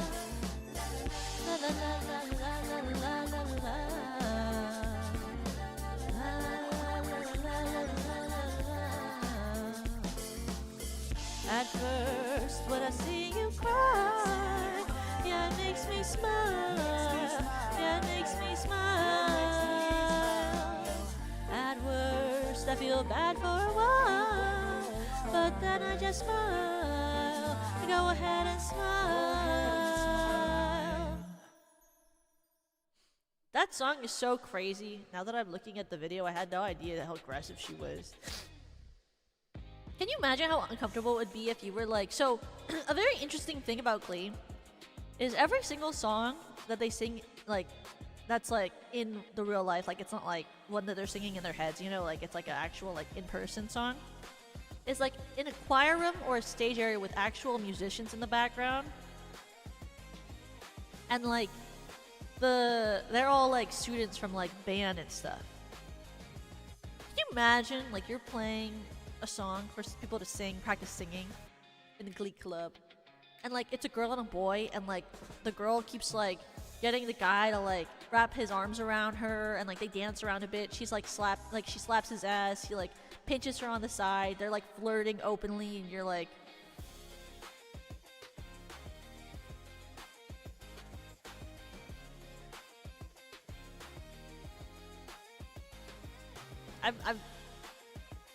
I'm just here to play the guitar. I thought I was just playing Lily Allen on the guitar today. What's happening? Can I go home? I didn't know this was what was happening. You know what I mean? Like, at that point, I'd be like, why am I here? Can I go home?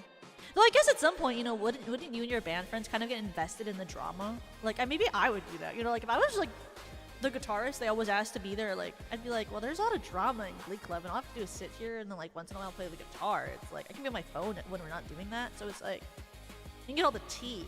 Maybe I would actually like it.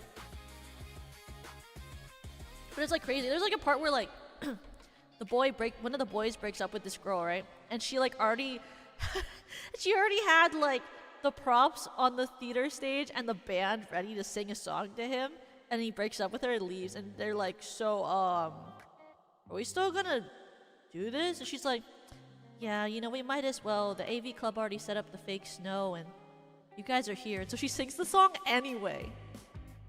And you're like, all right.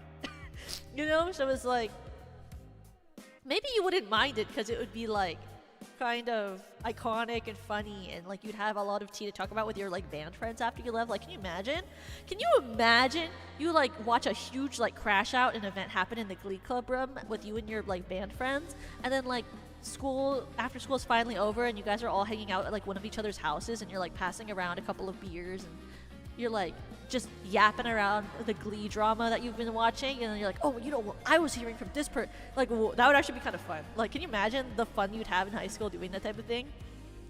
Be like, I can't believe Rachel said that to Kurt today. Can you believe her audacity? Yeah, that girl always makes us play these songs, and I just really think, like... And then you could, like, psychoanalyze them based on what songs they ask you to play for them. Like, you'd literally have, like, the stories of a lifetime if you were the Glee, like, guitar people and piano people in the Glee Club. What did I even do? I did, like, true...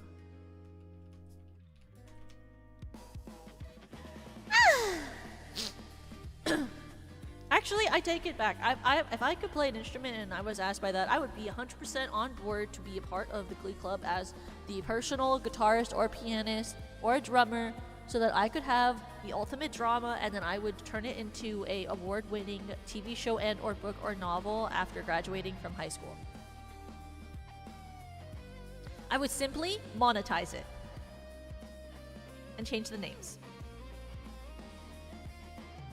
Can you imagine if these were all just stories that actually happened to like the writers, and like they just dramatized all of the stories, but all of the main plot lines were actually all stuff that happened to the writers team? Would be very interesting, I'll tell you that. Would be very interesting, I'll tell you that. There are so many things that I did or had experienced or watched friends experience in high school where I'm like, this would be an amazing TV show. I mean, anything can happen when you're in school, and they're not unique.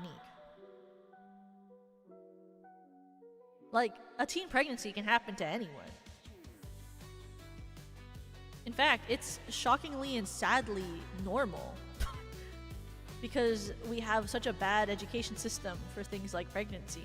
And also, there's not easily available contraceptives for students in high school as well.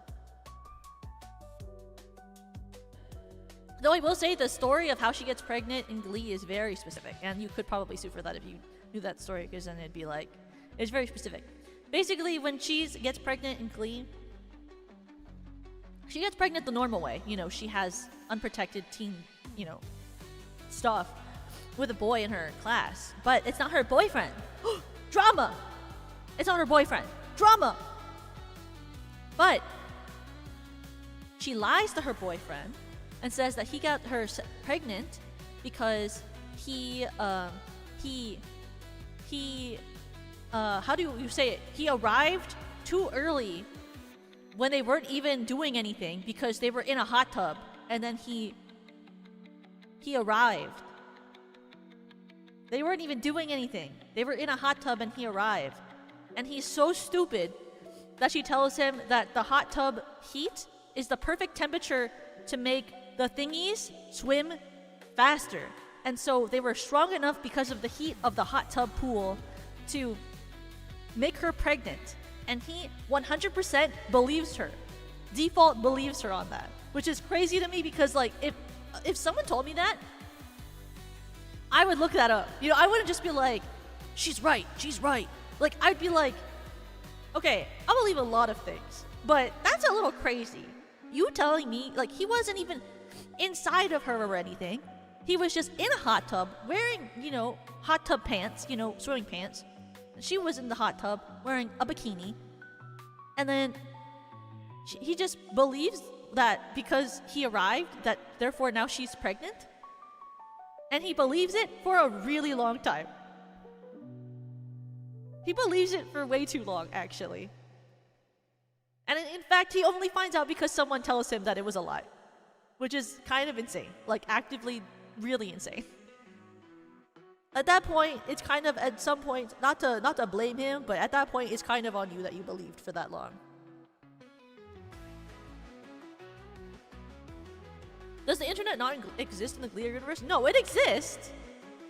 It's the MySpace era, but I mean, there was like information about pregnancy, I think, on the internet during the MySpace era, was there not? I don't really remember the MySpace era, but there has to have been information on the internet about pregnancy in the MySpace era. Right? That was like back when fanfiction was written on like interest boards and stuff.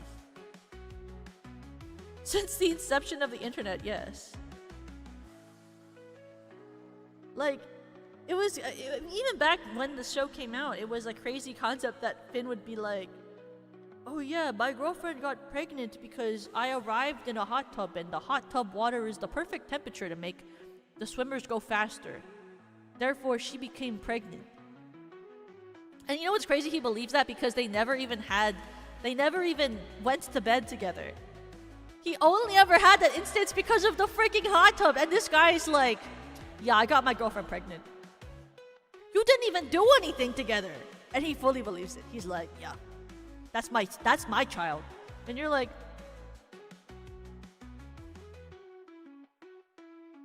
okay. You're like, okay. All right. The education system failed him.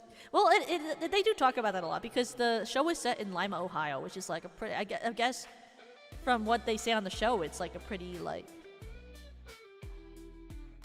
rural, like, not rural, but it's not like popular, like, best city in Ohio vibe, you know? He's not the brightest kid of the characters. Skippity, Ohio, Rizzler, Sigma.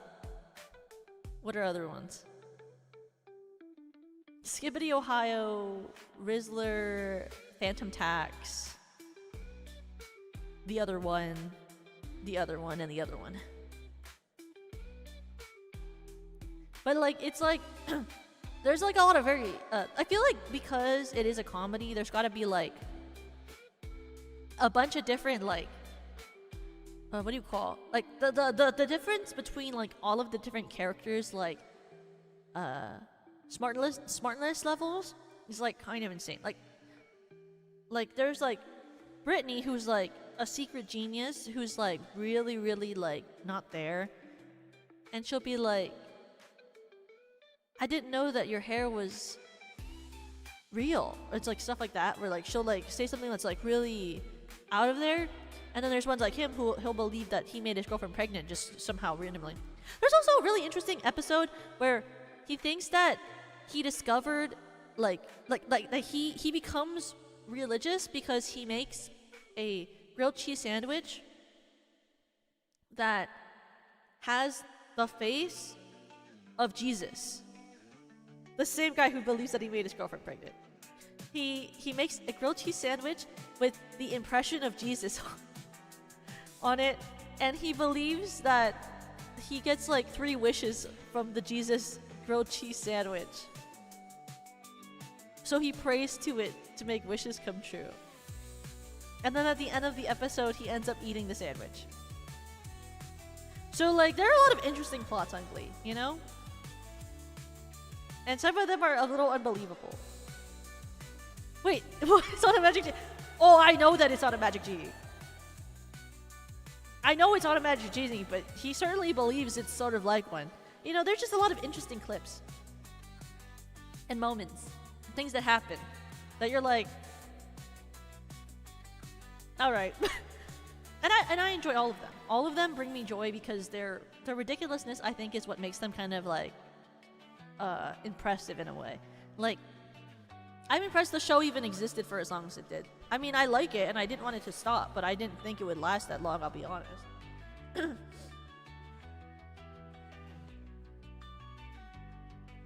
Like, it's not Buffy the Vampire Slayer or Teen Titans. It doesn't have impeccable writing.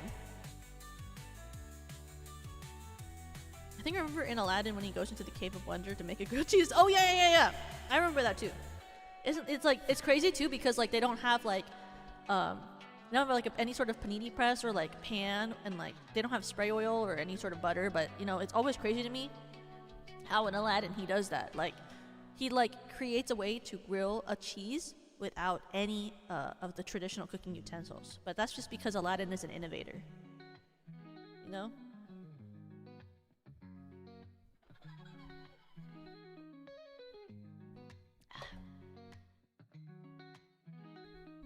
He's an innovational guy. When the desire is there, people will find a way. That is kind of true. What is the next thing I know? Oh my god! I wish I knew this song, but I don't. But there's a really iconic song. If you like the song Jump, they do a commercial for a local, I think it's a car dealership? Or no, it's a mattress shop, sorry. They do a commercial for a local mattress shop of the song Jump, and the whole thing is just them jumping over ridiculously huge mattresses for the whole number, and it's actually very good. But I don't know that song, so I can't sing that one. But it is really iconic and very good. This is one of the most famous songs from Glee, is this one.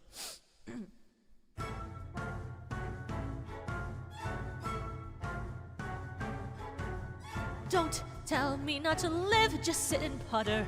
Life's candy and the sun's a ball of butter. Don't bring around a cloud to rain on my parade. Don't tell me not to fly, I've simply got to. If someone takes a spill, it's me and not you. Who told you you're allowed to rain on my parade? I'll march my band out, I'll beat my drum, and if I bend out, your turn at bat, sir. At least I didn't fake it, hat, sir.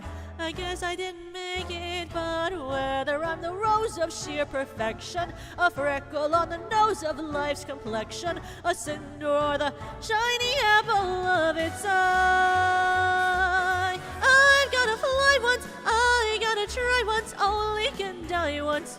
Right, sir. Oh, life is juicy, juicy, and you see, I've gotta have my bite, sir. Get ready for me, love, cause I'm a comer. I'm simply gonna march, my heart's a drummer. Don't bring around a cloud to rain on my parade. I'm gonna live and live now. Get what I want, I know how. One roll for the whole shebang. One roll, that bell will go clang. Eye on the target and wham. One shot, one gunshot and bam! Hey, Mr. Ornstein, here I am. I'll march my band out. I'll beat my drum, and if I'm fanned out, your turn at bat, sir. At least I didn't fake it, hat, sir. I guess I didn't make it. Get ready for me, love, cause I'm a comer. I've simply gotta march, my heart's a drummer. No, nobody, no, nobody is gonna rain on my parade.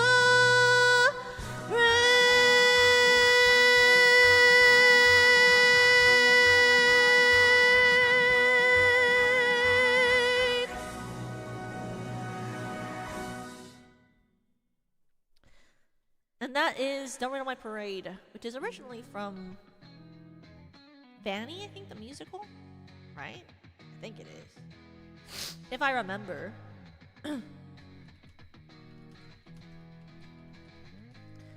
It's like the big number of one of the big numbers of season 1. But I'll be honest, it's not my favorite compared to the one after it, but that's just because of my preferences, and it's not even after it in the order on this playlist, so I can't even sing it. But I like the other one more. And the song after that they sing is You Can't Always Get What You Want, which is a song I really like. You can't always get what you want, but if you try sometimes, you just might find you get what you need. Oh yeah, yeah, yeah, yeah. Oh, I went down to the registration to get my fair share of abuse. They said we gotta make a connection. That one is one of my favorites from the first season of Glee.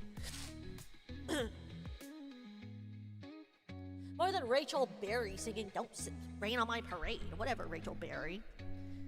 I never liked her character, and she's like the main character.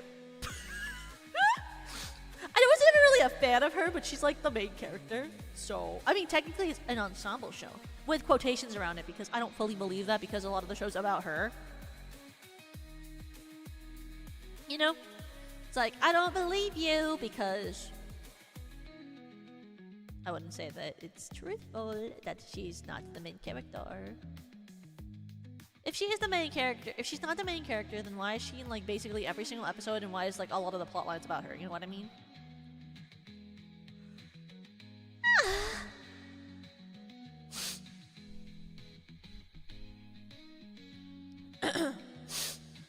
Okay. The next song. Ooh. This is a really good one. I love this. Oh my god. Wait, it's not red. Every time I sing this song, I forget when it starts. Don't look at me. I'm really good at this.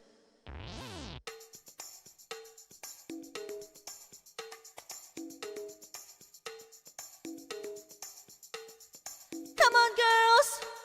Do you believe in love? 'Cause I got something to say about it. And it goes something like this. Don't go for second best, baby. Put your love to the test. You know you've got to make him express how he feels. And maybe then you'll know that love is real. You don't need diamond rings or 18-karat gold. Fancy cars that go very fast, you know they never last, no. What you need is a big strong hand to lift you to your higher ground.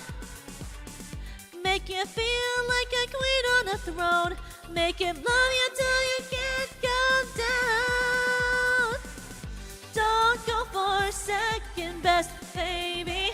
Put your love to the test. You know you've got to make him express how he feels, and maybe then you'll know that love is real. And when you're gone, he might regret it. Think about the love he once had. Try to carry on, but he just won't get it. He'll be back on his knees, so please don't go for second best, baby. Put your love to the test. You know you've got to make him express how he feels, and maybe then you'll know your love is real. You've got to make him express himself. Hey, hey, hey, put your love to the test. Let him show you how. Express what he's got. Hey, baby, ready or not, express yourself. That was from the Madonna episode. Oh my god. I just remembered from that how much I love the Madonna episode. There's like a whole, they do like these episodes where they like they'll like have the whole episode themed around like one artist. I think they did Michael Jackson like twice. They did like 2 Michael Jackson episodes and 2 Britney episodes. And then they did like 1 Madonna episode, 1 Lady Gaga episode, and 1 Beatles episode. I'm trying to remember if they did any other artists. Those are the ones I remember. You know what, surprisingly, they never did a Taylor Swift episode. But I would have imagined they would have done one because they did sing a lot of her songs. So I'm surprised they actually didn't do a Taylor Swift episode. But they did do the 2 Britney episodes because, I mean, of course, why would you not do Queen Britney as like one of your daily ones? I swear to God, I think for sure though, if like Glee was still around, they'd be singing all of the Sabrina Carpenter, Chappell Rowan stuff. You know, they'd be all over that. That's surprising. They could even had her on the show. I know, right? But you know who they did have on the show is Britney Spears. Isn't that crazy? In like the Britney episode, the first one, they actually had Britney Spears on the show, but like in one shot. Like she was there for like one song for like 5 seconds in a delusion. Wasn't even like a character. She played herself. Because the character Britney in Glee, her name is Britney S, middle initial S, last name Pierce. So her name is Britney S. Pierce, or Britney Spears. And she has a delusional dream where she meets Britney Spears, and that's the only time you see Britney Spears on the show. Is where she's having like a laughing gas induced dream craze, and then she like says hi to Britney Spears. And she tells her that she's like hot.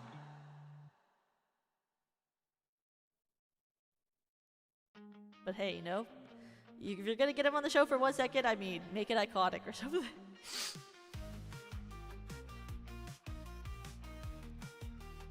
Where's the next one?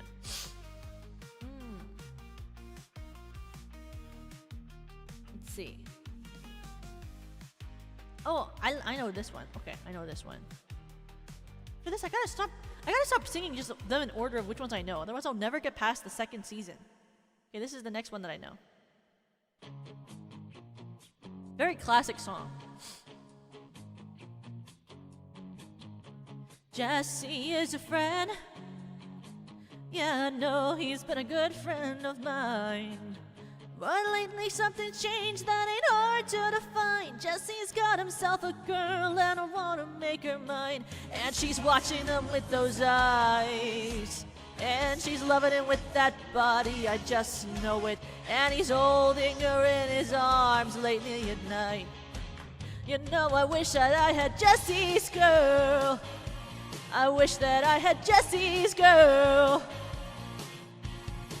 Where can I find a woman like that, like Jesse's girl?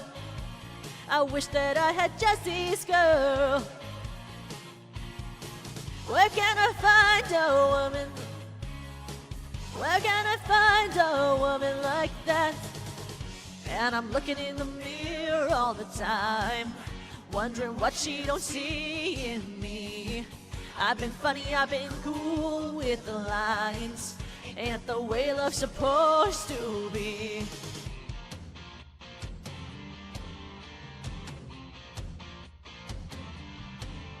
Tell me, where can I find a woman like that? Like Jessie's girl. I wish that I had Jessie's girl. Jessie's girl. Where can I find a woman like that? Like Jessie's girl. I wish that I had Jessie's girl. I want Jessie's girl.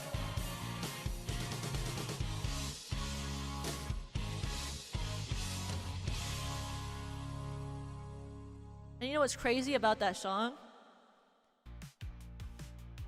Is that he sings that song to a girl who recently got a boyfriend named Jesse. And they are exes. And he sings it to her in the middle of the choir room with everyone around her and them knowing that she has a boyfriend named Jesse.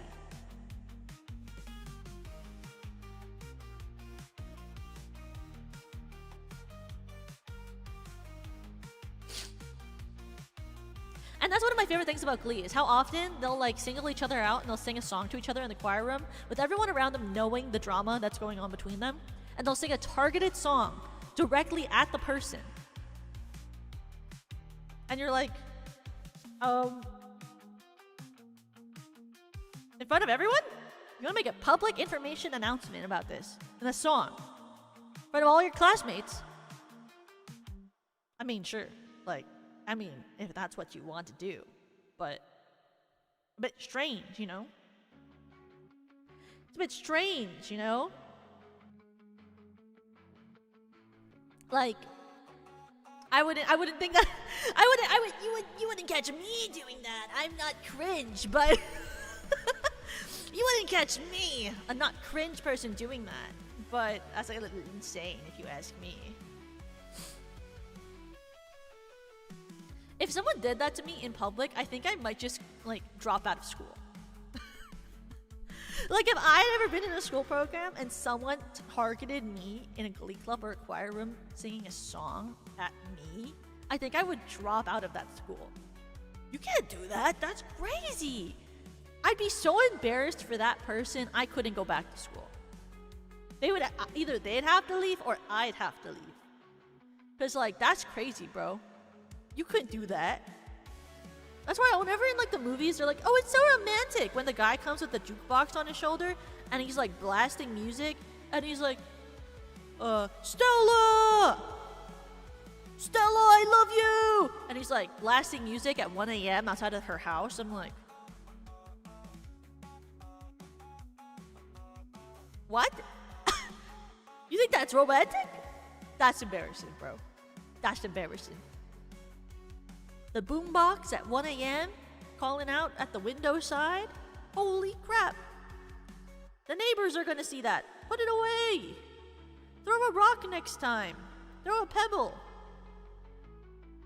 Where's the Romeo and Juliet vibe? Like, you don't need a boombox. Romeo didn't boombox his thoughts. He tossed a pebble and quietly talked to her. Otherwise they'd get caught.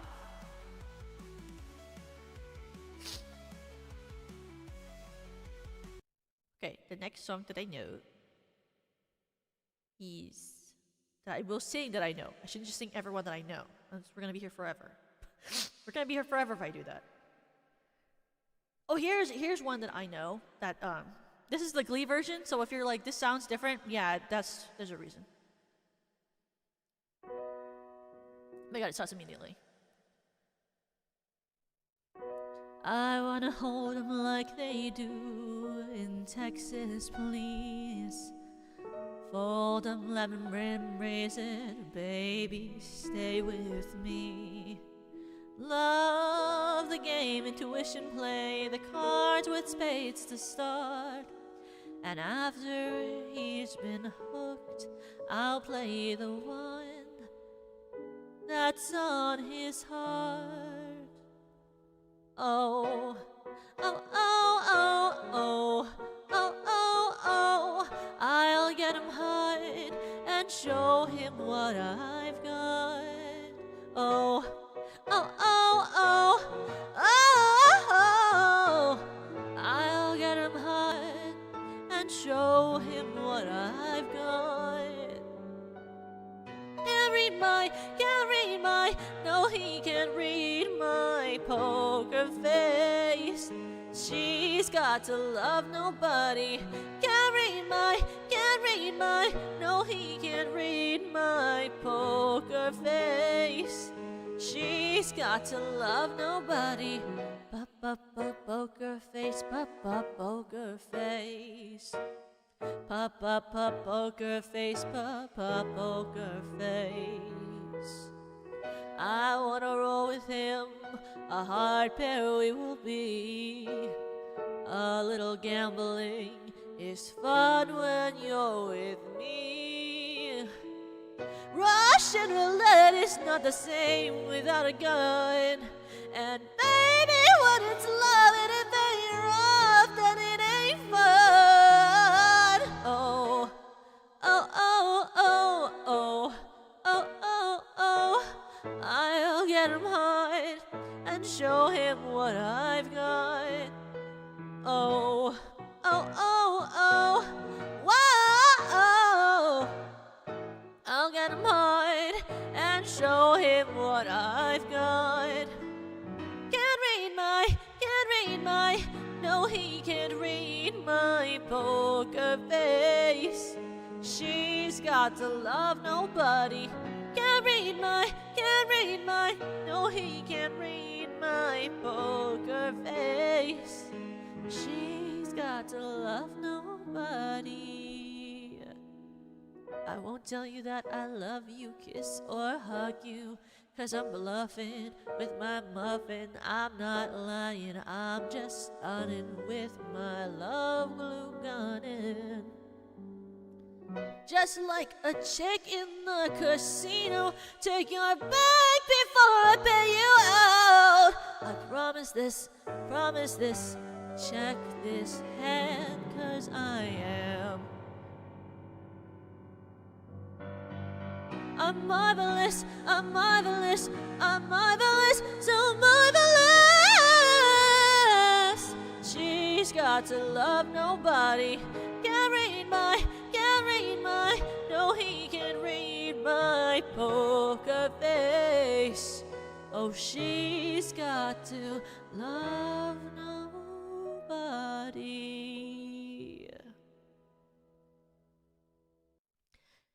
And you know, I'll tell you the dramatic thing about that one.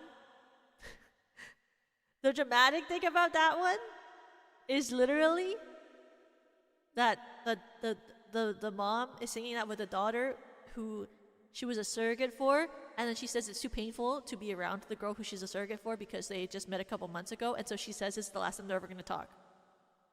And they don't talk for like a while.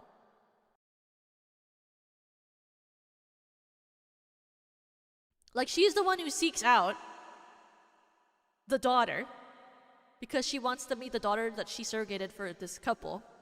But then she's like, it's too painful for me, even though you've always wanted to meet your mom. So now we're not gonna do this anymore. We're not gonna talk anymore.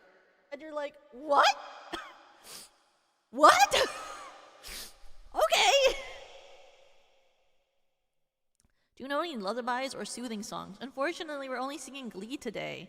I don't know if there's a lot of Glee songs that I would tell you are very soothing. Yeah, she seeks her out and then she ghosts her. Very interesting TV show, you know? Very peak writing.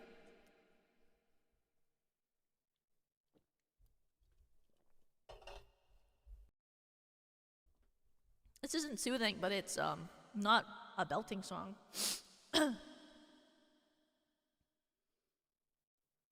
Oh wait, I don't even know if I know that one. Okay, we're gonna go to season 2.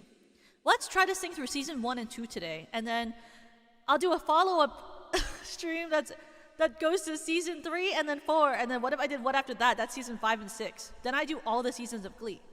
That's like seasons of love, you know? Here's a slightly more slow one. This is a very dramatic song from season 2 of Glee because I skipped the other ones because we don't have time to sing all of them. So we're gonna do this one now. Oh my god, I didn't know that, like, she starts singing and it's before the music even starts playing, and I'm like, what is that? Kiss today goodbye, the sweetness and the sorrow. Wish me luck the same to you. But I can't regret what I did for love, what I did for love. Look, my eyes are dry. The gift was ours to borrow. Oh, it's as if we always knew. And I won't forget what I did for love, what I did for love.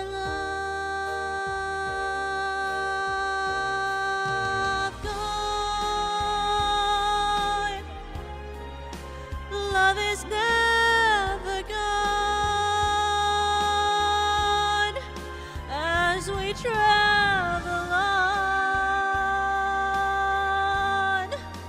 love's what we'll remember. Kiss today goodbye and point me toward tomorrow. We did what we had to do.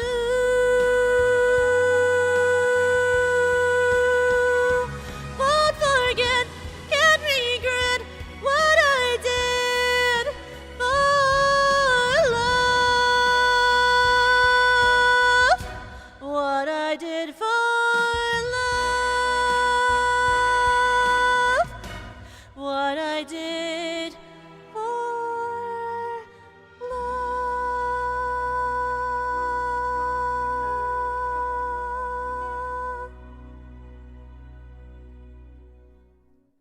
I'm realizing now, I think most of the theater songs are actually just given to Rachel. But I mean, that makes sense for her, because that's like her whole character, is that she wants to go to theater school and graduate and become a musical theater major and then be on Broadway. That's like her whole thing, so she wants to be on Broadway. And she's really annoying about it. Which I'm not. So. Anyway, this is the next song. Not to tonal shift and be so different than what it was before.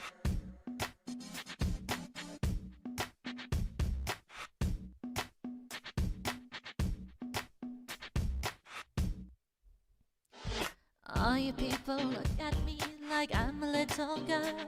Or did you ever think it'd be okay for me to step into this world? Always saying, little girl, don't step into the club.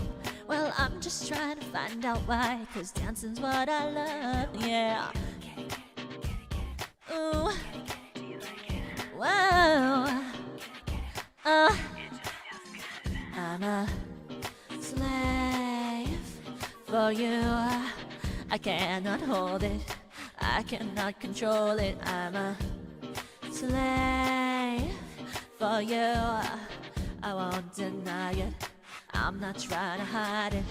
I know it may come off quiet, may come off shy, but I feel like talking, feel like dancing when I see this guy. What's practical, it's logical, well, what the hell, who cares? All I know is I'm so happy when you're dancing there, yo. Baby, don't you wanna dance upon me to another time and place. Oh baby, don't you wanna dance upon me? Leaving behind my name and age. I'm a ooh, whoa, oh, I'm a slave for you. I cannot hold it, I cannot control it. I'm a slave for you. I won't deny it, I'm not trying to hide it. Oh my god, she's so good at dancing. Oh my god. Also, this is the other song that's after that. This is another Britney song. The next 3 songs are actually Britney songs. I just don't know how to explain it any other reason but that. All these are from the Britney episode. All my people in the crowd, grab a partner, take it down. It's me against the music. And me. Yeah. Oh. Hey, Brittany. And I also like that this is so gay. Anyway, sorry. Are you ready? Are you? Oh. No one's there. Whipping my hair, I'm pulling my waist. To hell with that. The sweat is dripping all over my face. No one's there. I'm the only one dancing up in this place. Tonight I'm here. Feel the beat of the drum, gotta beat on that bass. I'm up against the speaker trying to get on the music. It's like a competition, me against the beat. I wanna get in the zone. I wanna get in the zone. If you really wanna battle, settle up and get your rhythm. Trying to hit it, itch, get on the minute, I'll take you the on. I'ma take you on. All my people on the floor, let me see you dance. All the people wanting more, let me see you dance. All my people round and round, let me see you dance. All my people in the crowd, let me see you dance. Get on the floor, baby, lose control. Just work your body and let it go. If you wanna party, just grab somebody. Hey Brittany, we can dance all night long. Hey Brittany, you say you wanna lose control. Come over here, I got something to show you. Sexy lady, I'd rather say you bare your soul. If you think you're so hot, better show me what you got. All my people in the crowd, let me see you dance. Come on Brittany, lose control, watch you take it down. Get on the floor, lose control. Just work your body and let it go. If you wanna party, just grab somebody. Hey Brittany, we can dance all night long. People on the ground, let me see you dance. All my people in the crowd, let me see you dance. All my people in the crowd, let me see you dance. Come on Brittany, lose control, watch you take it down. Oh, it's so good. And it's so Yuri. It's just so, there's so much Yuri in Glee. That's one of the positives about Glee, is that it has Yuri in it. It does. And the 2 Yuri is some of my favorite characters. They're not my favorite characters. In fact, my favorite character is the one who is in fact in a really toxic love triangle, and both of the boys are actually pretty bad choices for her. But you know, one of the positives about that character is not that she's Yuri, it's just that she's sweet and I like her and she sings well. But the Yuri is a positive in Glee. The Yuri is a positive in Glee, and I will say the scenes with the Yuri are really good and they're really well acted, because the thing is, like, what do you call the Yuri characters are canonically Yuri, and here's the sick part. I think their actors are probably some of the best actors in the whole show. So all of their scenes are really good because they're actually like phenomenal actors. Which is crazy because they weren't even supposed to be characters on Glee. Both of them were originally hired to be like, basically like extras with some lines. But then they were so good as those like side character extras with like maybe like 1 or 2 lines once in a while that they wrote them into like full fleshed out characters because they were so phenomenally good that they were like, we gotta keep them. We can't let them go. We gotta keep them. They're so good. So they basically made themselves into main characters, which is kind of also what happened with Tara from Buffy. Like, she wasn't ever supposed to become like a huge character And she wasn't even supposed to ever become like Willow's partner. Like she started off as a character that was just supposed to be like a sort of minimal side character with like a friendship plot, and then they were so good together that they wrote her into like a full-fledged, basically partial main character cast member. You want to know what another fun fact? My favorite character, other than Supergirl, from Supergirl the TV show, is Lena Luthor. And Lena's character also, she was supposed to be like a once-in-a-while side character, but she was so good that they made her into a member of the main cast. So I feel like a lot of characters actually that are some of my favorite from TV shows are all like people who were hired on to be side characters and like really small parts of the show, who like were phenomenally talented and really added to the main cast to the point where they were like, actually, let's just make them actual characters. Why the fuck are we hiring them to just be part-time? Let's just make them full-time actor. Like, what are we doing? Why are we stupid? You know, sort of vibe? Which I think is great. Okay, the next Glee song is this one. Oh, baby, baby. Oh, baby, baby. Oh, baby, baby. How was I supposed to know that something wasn't right, yeah? Oh, baby, baby, I shouldn't have let you go. And now you're out of sight, yeah. Show me how you want it to be. Tell me, baby, 'cause I need to know now. Because my loneliness is killing me.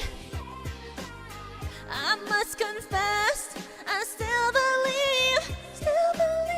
When I'm not with you, I lose my mind. Give me a sign. Hit me, baby, one more time. Oh, baby, baby. Hey. Oh, baby, baby. Yeah. Oh, baby, baby. How was I supposed to know? Oh, pretty baby, I shouldn't have let you go. I must confess that my loneliness is killing me now. Don't you know I still believe? I'm not with you, I'll lose my mind. Give me a sign. Hit me, baby, one more time. And you know what's crazy? Is I firmly don't believe that that character who sings this song could have any sort of sex appeal, and it's because I dislike her character so much.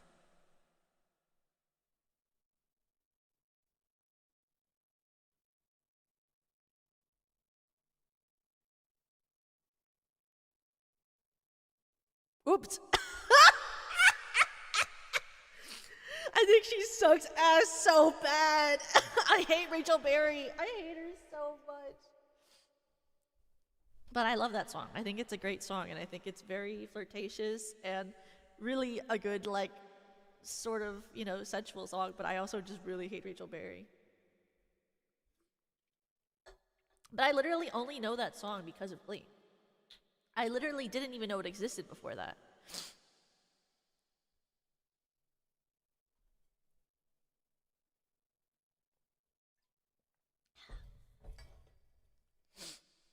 I recently read that the song was meant as a hit me up, but it was written by a Swedish guy who thought hit me was just equivalent to hit me up on a phone call. What? Really? Not like hit me like as in like badoinking?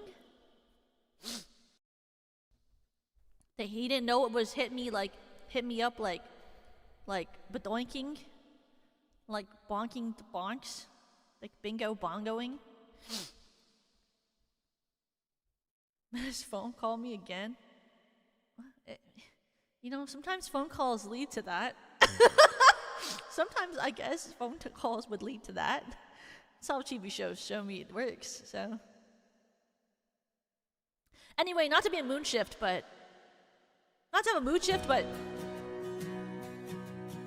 Oh, wait, sorry, I can't sing it in this key. I forgot. I'm a loser. I have to sing it as one down.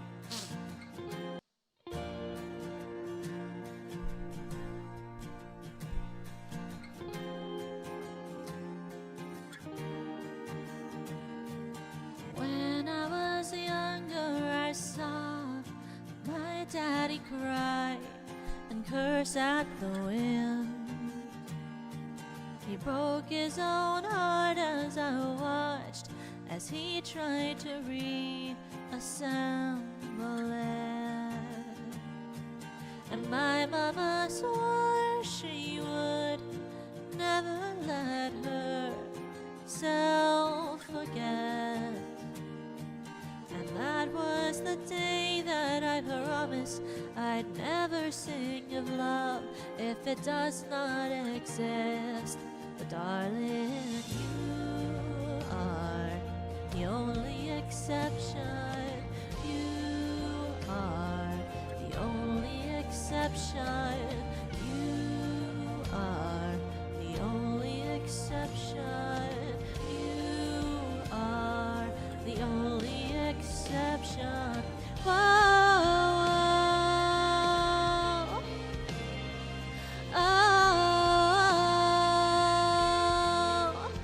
I've got a tight grip on reality, but I can't let go of what's in front of me here. I know you're leaving in the morning when you wake up. Leave me with some kind of proof it's not a dream. Whoa.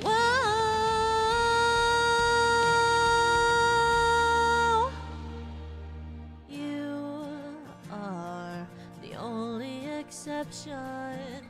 You are the only exception. You are the only exception. You are the only exception.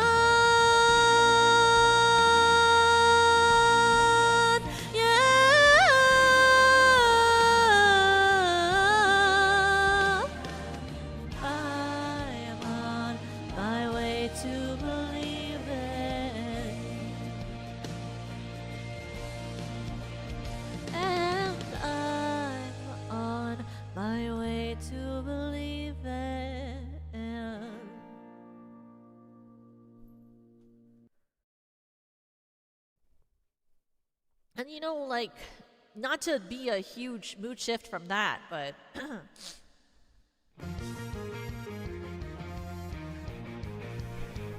when I was a little girl, I had a rag doll, the only doll I've ever owned. Now I love you just the way I love that rag doll, but only now my love has grown, and it gets stronger in every way, and it gets higher, baby, day by day. Do I love you, my oh my, yeah. River deep, mountain high, yeah, yeah, yeah. If I lost you, would I cry? Yeah. Oh, how I love you, baby, baby, baby, baby.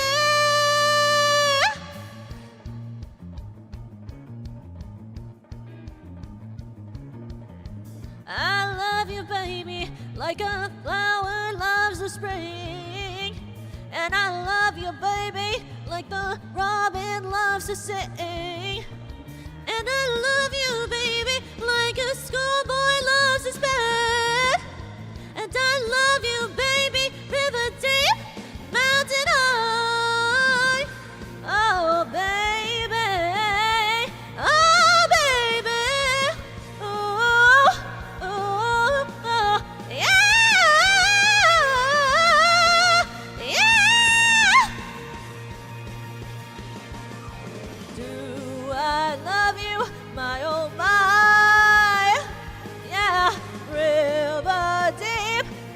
mountain high. Yeah, yeah, yeah. If I love you, would I cry? Yeah, oh how I love you, baby, baby, baby, baby.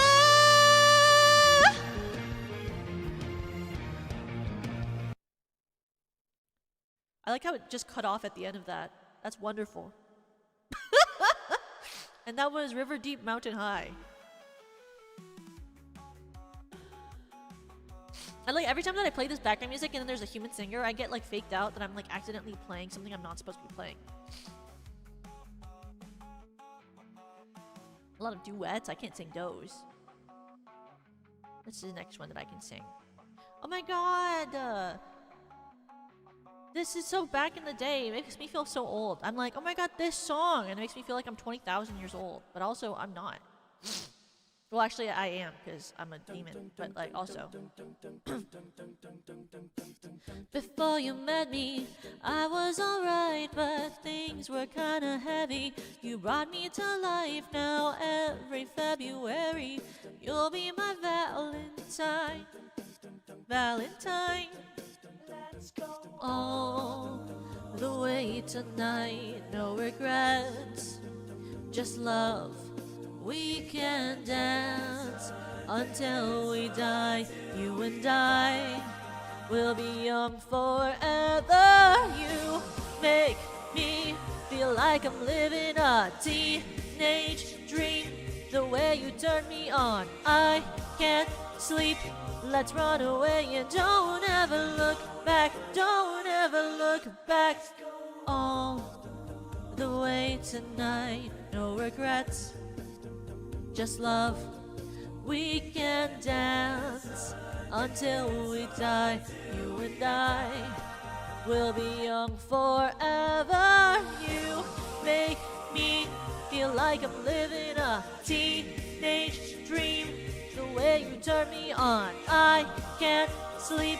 Let's run away and don't ever look back. Don't ever look. I'ma get your heart racing in my skin tight jeans. Be your teenage dream tonight. That's right. There's acapella in Glee. A whole acapella Glee club.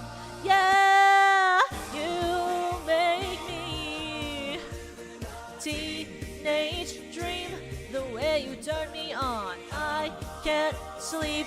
Let's run away and don't ever look back. Don't ever look back. Hot tops when you look at me. Just one touch. Now baby, I believe this is real. So take a chance and don't ever look back. Don't ever look. I'ma get your heart racing with my skin tight jeans. Be your teenage dream tonight. Let you put your hands on me in my skin tight jeans. Be your teenage dream tonight. And it's so gay, because this one is yaoi. Because there's also yaoi in Glee. And it's wonderful. They're my favorite couples, is the Yuri and the yaoi. And then you know what's crazy about Glee is they have a joint wedding. And it's wonderful. 2-for-1 deal. 2-for-1 deal. And it's beautiful. And it's not this wedding. This is a different wedding. There's a lot of weddings that also happen in Glee. It's a 6-season show. A lot of stuff happens. It's a beautiful night. We're looking for something dumb to do. Hey baby, I think I wanna marry you. Is it the look in your eyes? Or is it this dancing juice? Who cares, baby? I think I wanna marry you. Well, I know this little chapel on the boulevard we can go. No one will know. Oh, come on, girl. Who cares if we're trash? Got a pocket full of cash we can blow. Shots of Patron. And it's on, girl. Don't say no, no, no, no, no. Just say yeah, yeah, yeah, yeah, yeah. And we'll go, go, go, go, go. If you're ready, like I'm ready.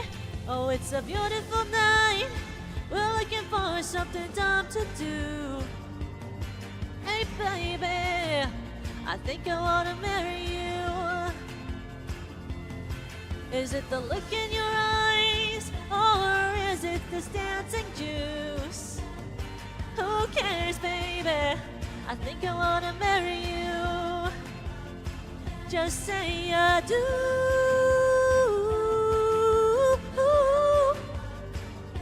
Tell me right now, baby. Tell me right now, baby. Say I do.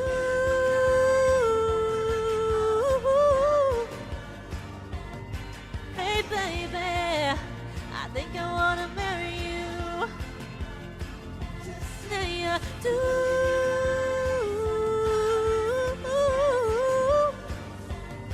Who cares, baby?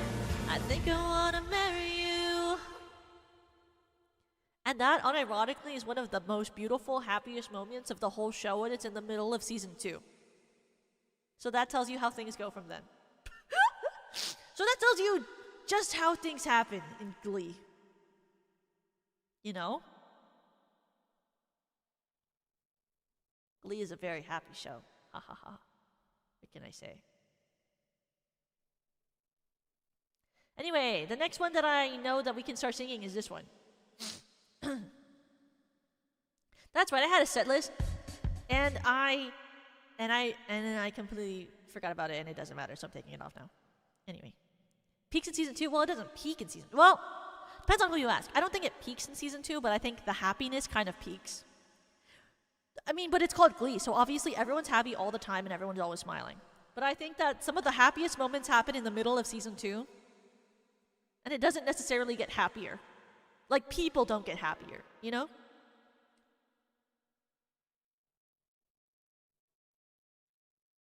Like, you know, other happy things happen. But I definitely think once it gets to season 3, it gets a lot more dramatic. And they start to forget it's a satire.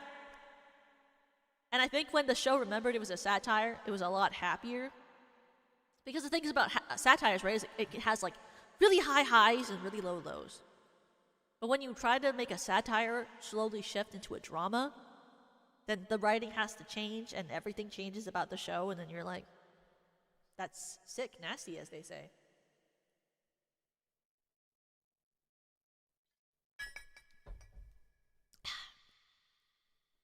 Anyway, this is one of my favorite songs from Glee, but this isn't the version that I normally would sing on stream, but this is one of them. This is a version of it, and it's not as eerie-ful as the other version of it, because they sing this song again in a different season, and it's more eerie then, but this is still kind of eerie now.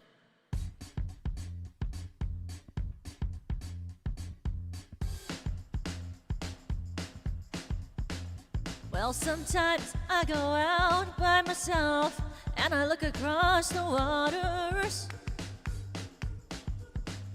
and I think of all the things, what you're doing, and in my head I paint a picture. 'Cause since I've come on home, well, my body's been a mess, and I miss your ginger hair and the way you like to dress. Won't you come on over? Stop making a fool out of me. Why don't you come on over, Valerie? Valerie. Valerie. Valerie. Well, sometimes I go out by myself, and I look across the water, and I think of all the things, what you're doing, and in my head I paint a picture. 'Cause since I've come on home, well, my body's been a mess, and I miss your ginger hair and the way you like to dress. Won't you come on over? Stop making a fool out of me. Why don't you come on over, Val?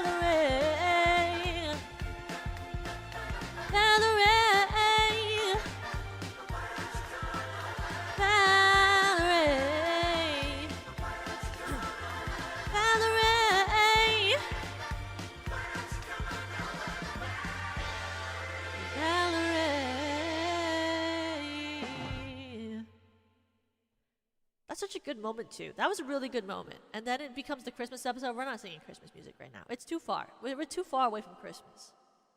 We don't need Christmas right now. Oh, this is a great one. I think Hazel asked in the beginning if there was any MJ in Glee.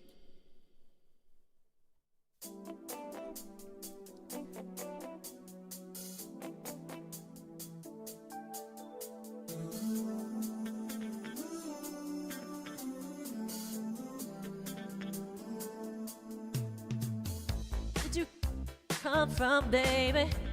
And ooh, Lord, you take me there right away, won't you, baby? Oh, tenderoni, you've got to be. Spark my nature, sugar, fly with me. Don't you know now is the perfect time? We can make it right, hit the city lights. Then tonight, ease the love and pain. Won't you let me take you to the max? I want to love you, pretty young thing. You need some loving, tender love, care, and I'll take you there, girl. Ooh, want to love you, pretty young thing. You need some loving, tender love, care, and I'll take you there, take you there. Oh. Pretty young things, me say na na na, na na na na, sing na na na, na na na na na. Oh, take it there, we'll take it there. I want to love you, pretty young thing. You need some loving, tender love, care. And I'll take you there, take you there, take you there. I want to love you, pretty young thing. You need some loving, tender love, care, and I'll take you there, take you there. Ooh, ooh, ooh. Oh baby, oh baby.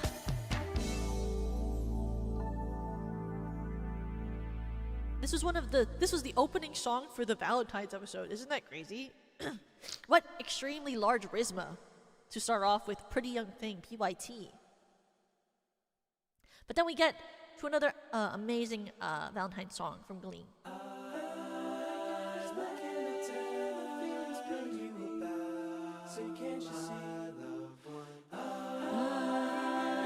I love the acapella group, the Warblers. You'd think that people would have had enough of silly love songs, but I look around me and I see it isn't so. Oh no. Some people want to fill the world with silly love songs.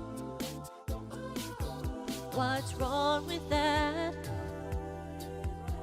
I'd like to know, 'cause here I go again. I love you. I love you. I can't explain the feelings plain to me. Said, can't you see? She gave me more, she gave it all to me. Now can't you see? Love doesn't come in a minute. Sometimes it doesn't come at all. I only know that when I'm in it, it isn't silly. No, it isn't silly. Love isn't silly at all. Not at all.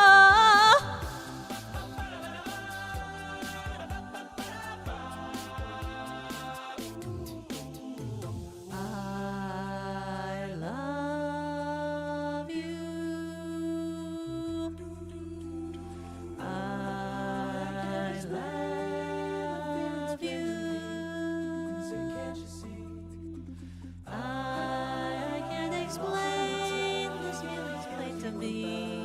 Said, can't you see? Ah, she gave me more, she gave it all to me. Now can't you see? Da-da-da-da, da-da-da-da-da-da.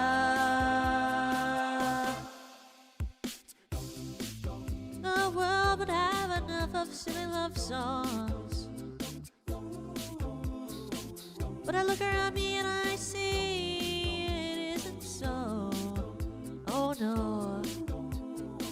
Some people want to fill the world with silly love songs. What's wrong with that? I'd like to know. 'Cause here I go again. I love you. I love you. I can't explain the feelings plain to me. Said, can't you see?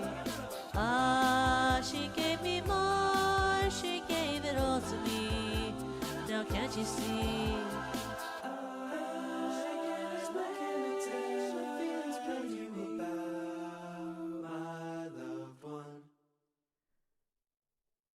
The ending of that video reminded me of like a really interesting plot point from season 2 that I'm not gonna say because we were watching together. I want you guys to be surprised, but it's kind of crazy. It's one of those ones where you're like, that's kind of crazy, but like, whatever, I guess. You know what I mean? Anyway, this is a fun song. Oh wait, I didn't even start when it was supposed to start.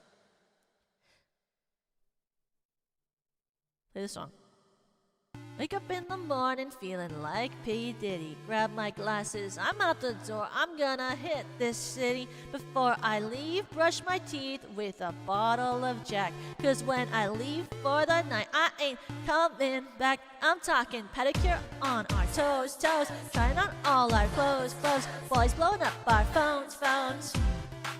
Drop top and playing our favorite CDs. Going up to the parties. Trying to get a little bit tipsy.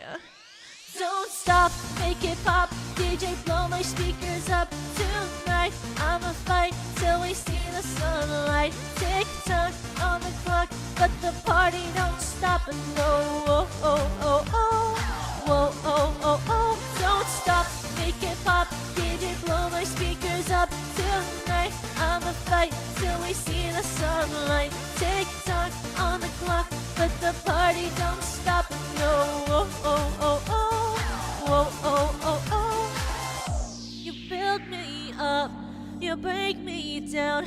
My heart, it pounds, yeah, you've got me. With your hands up, you got me now. You've got that sound, yeah, you got me. You build me up, you break me down. My heart, it pounds, yeah, you got me. With my hands up, put your hands up, put your hands up. Now the party don't start till I walk in. Don't stop, make it pop. DJ, blow my speakers up tonight. I'ma fight till we see the sunlight. Tick tock on the clock, but the party don't stop. No, oh, oh, oh, oh. Whoa, oh, oh, oh. Don't stop, make it pop. DJ, blow my speakers up tonight. I'ma fight till we see the sunlight. Tick tock on the clock, but the party don't stop. No, oh, oh, oh, oh. Whoa, oh, oh, oh. And then it's crazy because she ends up throwing up in her, basically her head and her mouth on like another girl. One of the girls throws up on another girl because this is the episode where they're talking about alcoholism and alcohol and how teenagers shouldn't drink alcohol. And they throw up on the stage in front of the whole school and get laughed at.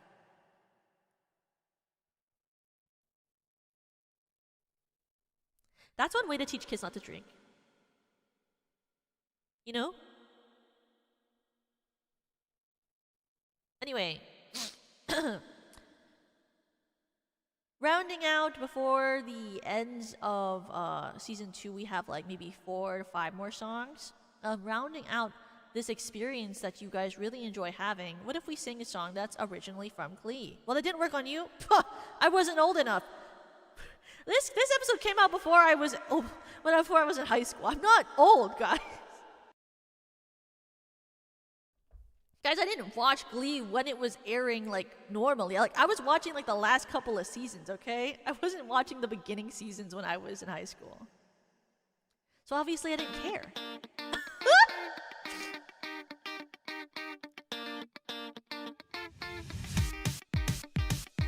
Yeah, you may think that I'm a zero, but hey, everybody want to be. Probably started off like me. You may think that I'm a freak show, I don't care. but hey, give it just a little time. I bet you're gonna change your mind. All of the dirt you've been throwing my way, it ain't so hard to take. That's right, 'cause I know one day you'll be screaming my name, and I'll just look away. That's right. Just go ahead and hate on me and run your mouth so everyone can hear. Hit me with the words you got and knock me down. Baby, I don't care. Keep it up and turn it up and figure out you wanna be a loser like me. A loser like me. Up against the locker. And hey, all I do is shake it off. I'll get you back when I'm your boss. You may think that you're two haters, 'cause hey, I could be a superstar. I'll see you when you wash my car. All of the dirt you've been throwing my way, it ain't so hard to take. That's right, 'cause I know one day you'll be screaming my name, and I'll just look away. That's right. Just go ahead and hate on me and run your mouth so everyone can hear. Hit me with the words you got and knock me down, 'cause baby, I don't care. Keep it up and turn it up and figure out you wanna be a loser like me. A loser like me. A loser like me.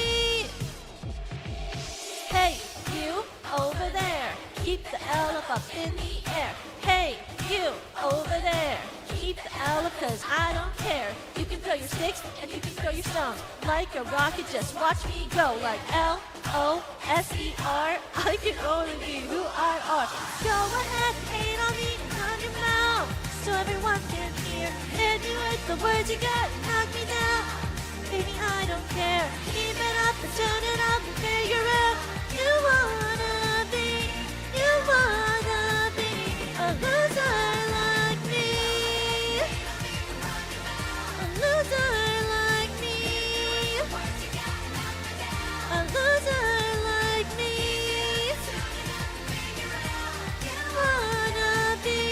You wanna be a loser like me. A loser like me. A loser like me.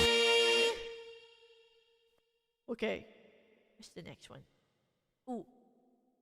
Okay, we're gonna do two more and then we'll finish up season 2 and like 3 and 4 next time we do karaoke. Well, not this weekend, but like, you know, next time we do karaoke. But I want to do this one for you guys.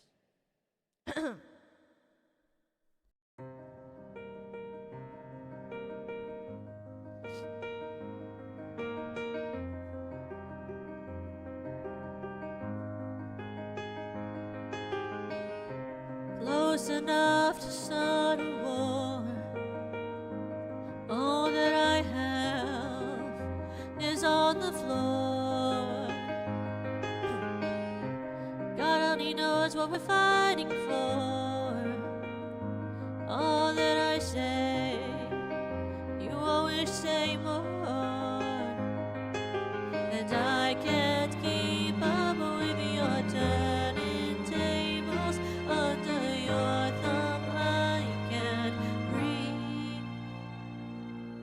So I won't let you go.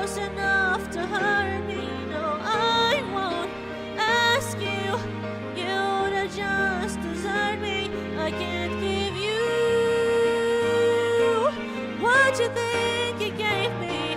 It's time to say goodbye. The turning tables. The turning tables.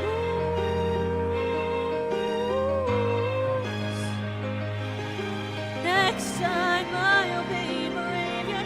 I'll be my own savior when the thunder calls for me. Next time I'll be braver. I'll be my own savior still, and on my own 2 feet. Oh, I won't let you close enough to hurt me. No, I won't ask you to just desert me. I can't give you what you think you gave me. It's time to say goodbye. Turning tables.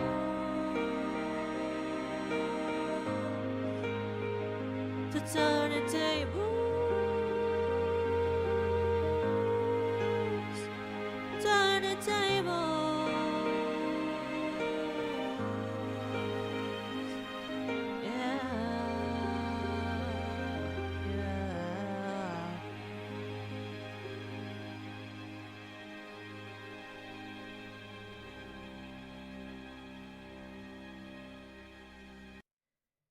That was Turning Tables. I don't even remember where it's from, but I know it's dramatic. But I know it's an Adele song, which means I like it. I don't actually remember what it happens or what it's about at all. But, you know, it's in Glee and it's an Adele song. So, you know, I thought we would close out the night with a song that technically is a duet. But I felt like it was really cozy and comfy, and so, like, that was kind of the vibe. So this is the ending song for today. It's technically a duet, but I'm going to sing it by myself because I'm going to do it because I want to.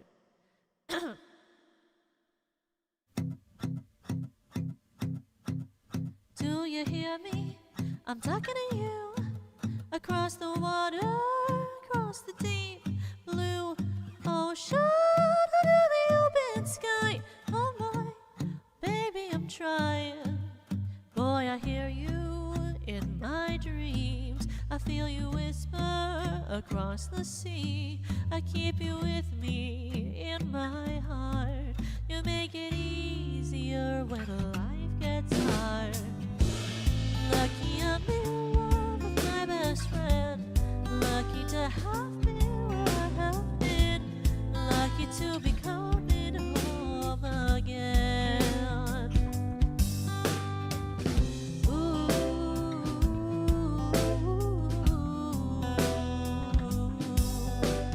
They don't know how long it takes waiting for a love like this. Every time we say goodbye, I wish we had one more kiss. I'll wait for you, I promise you. Well, lucky I'm in love with my best friend. Lucky to have been where I have been. Lucky to be coming home again. Lucky we're in love in every way. Lucky to have stayed where we have stayed. Lucky to be coming home someday. So I'm sailing through the sea to an island when we'll meet. You'll hear the music, feel the air. I'll put a flower in your hair. Through the breezes, through the trees, move so pretty, you're all I see. As the world keeps spinning round, you hold me right here, right now. Lucky I'm in love with my best friend. Lucky to have been where I have been. Lucky to be coming home again. I'm lucky we're in love in every way.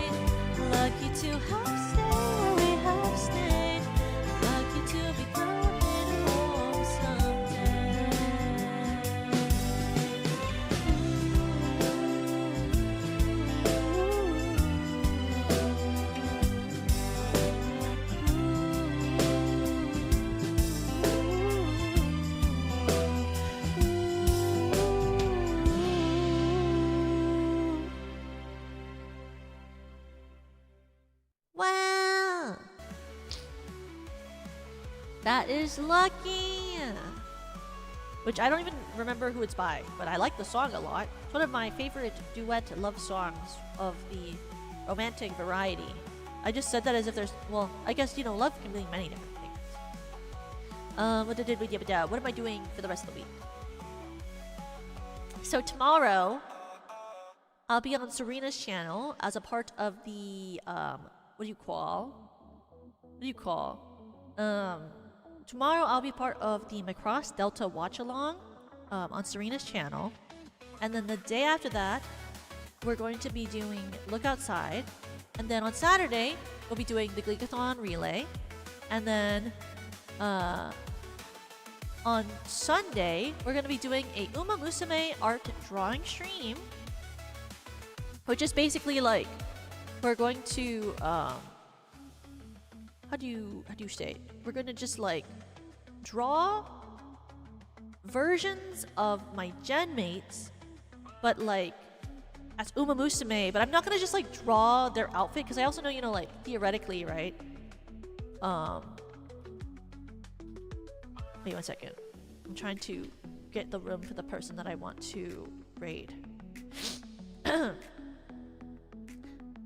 Basically, the person, like I'm gonna take aspects of the personality and like other parts of like their design, their lore and stuff, and try to make them into Uma Musume. So it's not gonna be just like very stereotypical, like just drawing them how they are with ears, or like just like sort of slightly modifying the outfits they already have. Like it's gonna like they're not gonna look like that, if that makes sense. Like, so don't expect that.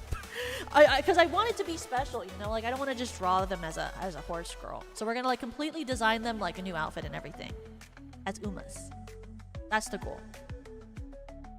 So you can see my very beautiful collage of many different Uma Musume that I made on my thumbnail, because I'm proud of how much I photoshopped. Well, I canvas shopped a bunch of different Uma silhouettes into one. Okay. Here is the raid message. Here's my sheep. Then a drop. I better get her. I'd be really sad if I don't get her. I really want TM Opera O, but we'll just have to see. We're hopeful. I'm hopeful anyway. But here is the raid message. We're gonna raid into Perry.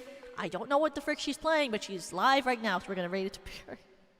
And then I'll see you all tomorrow from across on Serena's channel, okay? Are you ready? 3, 2, 1, win!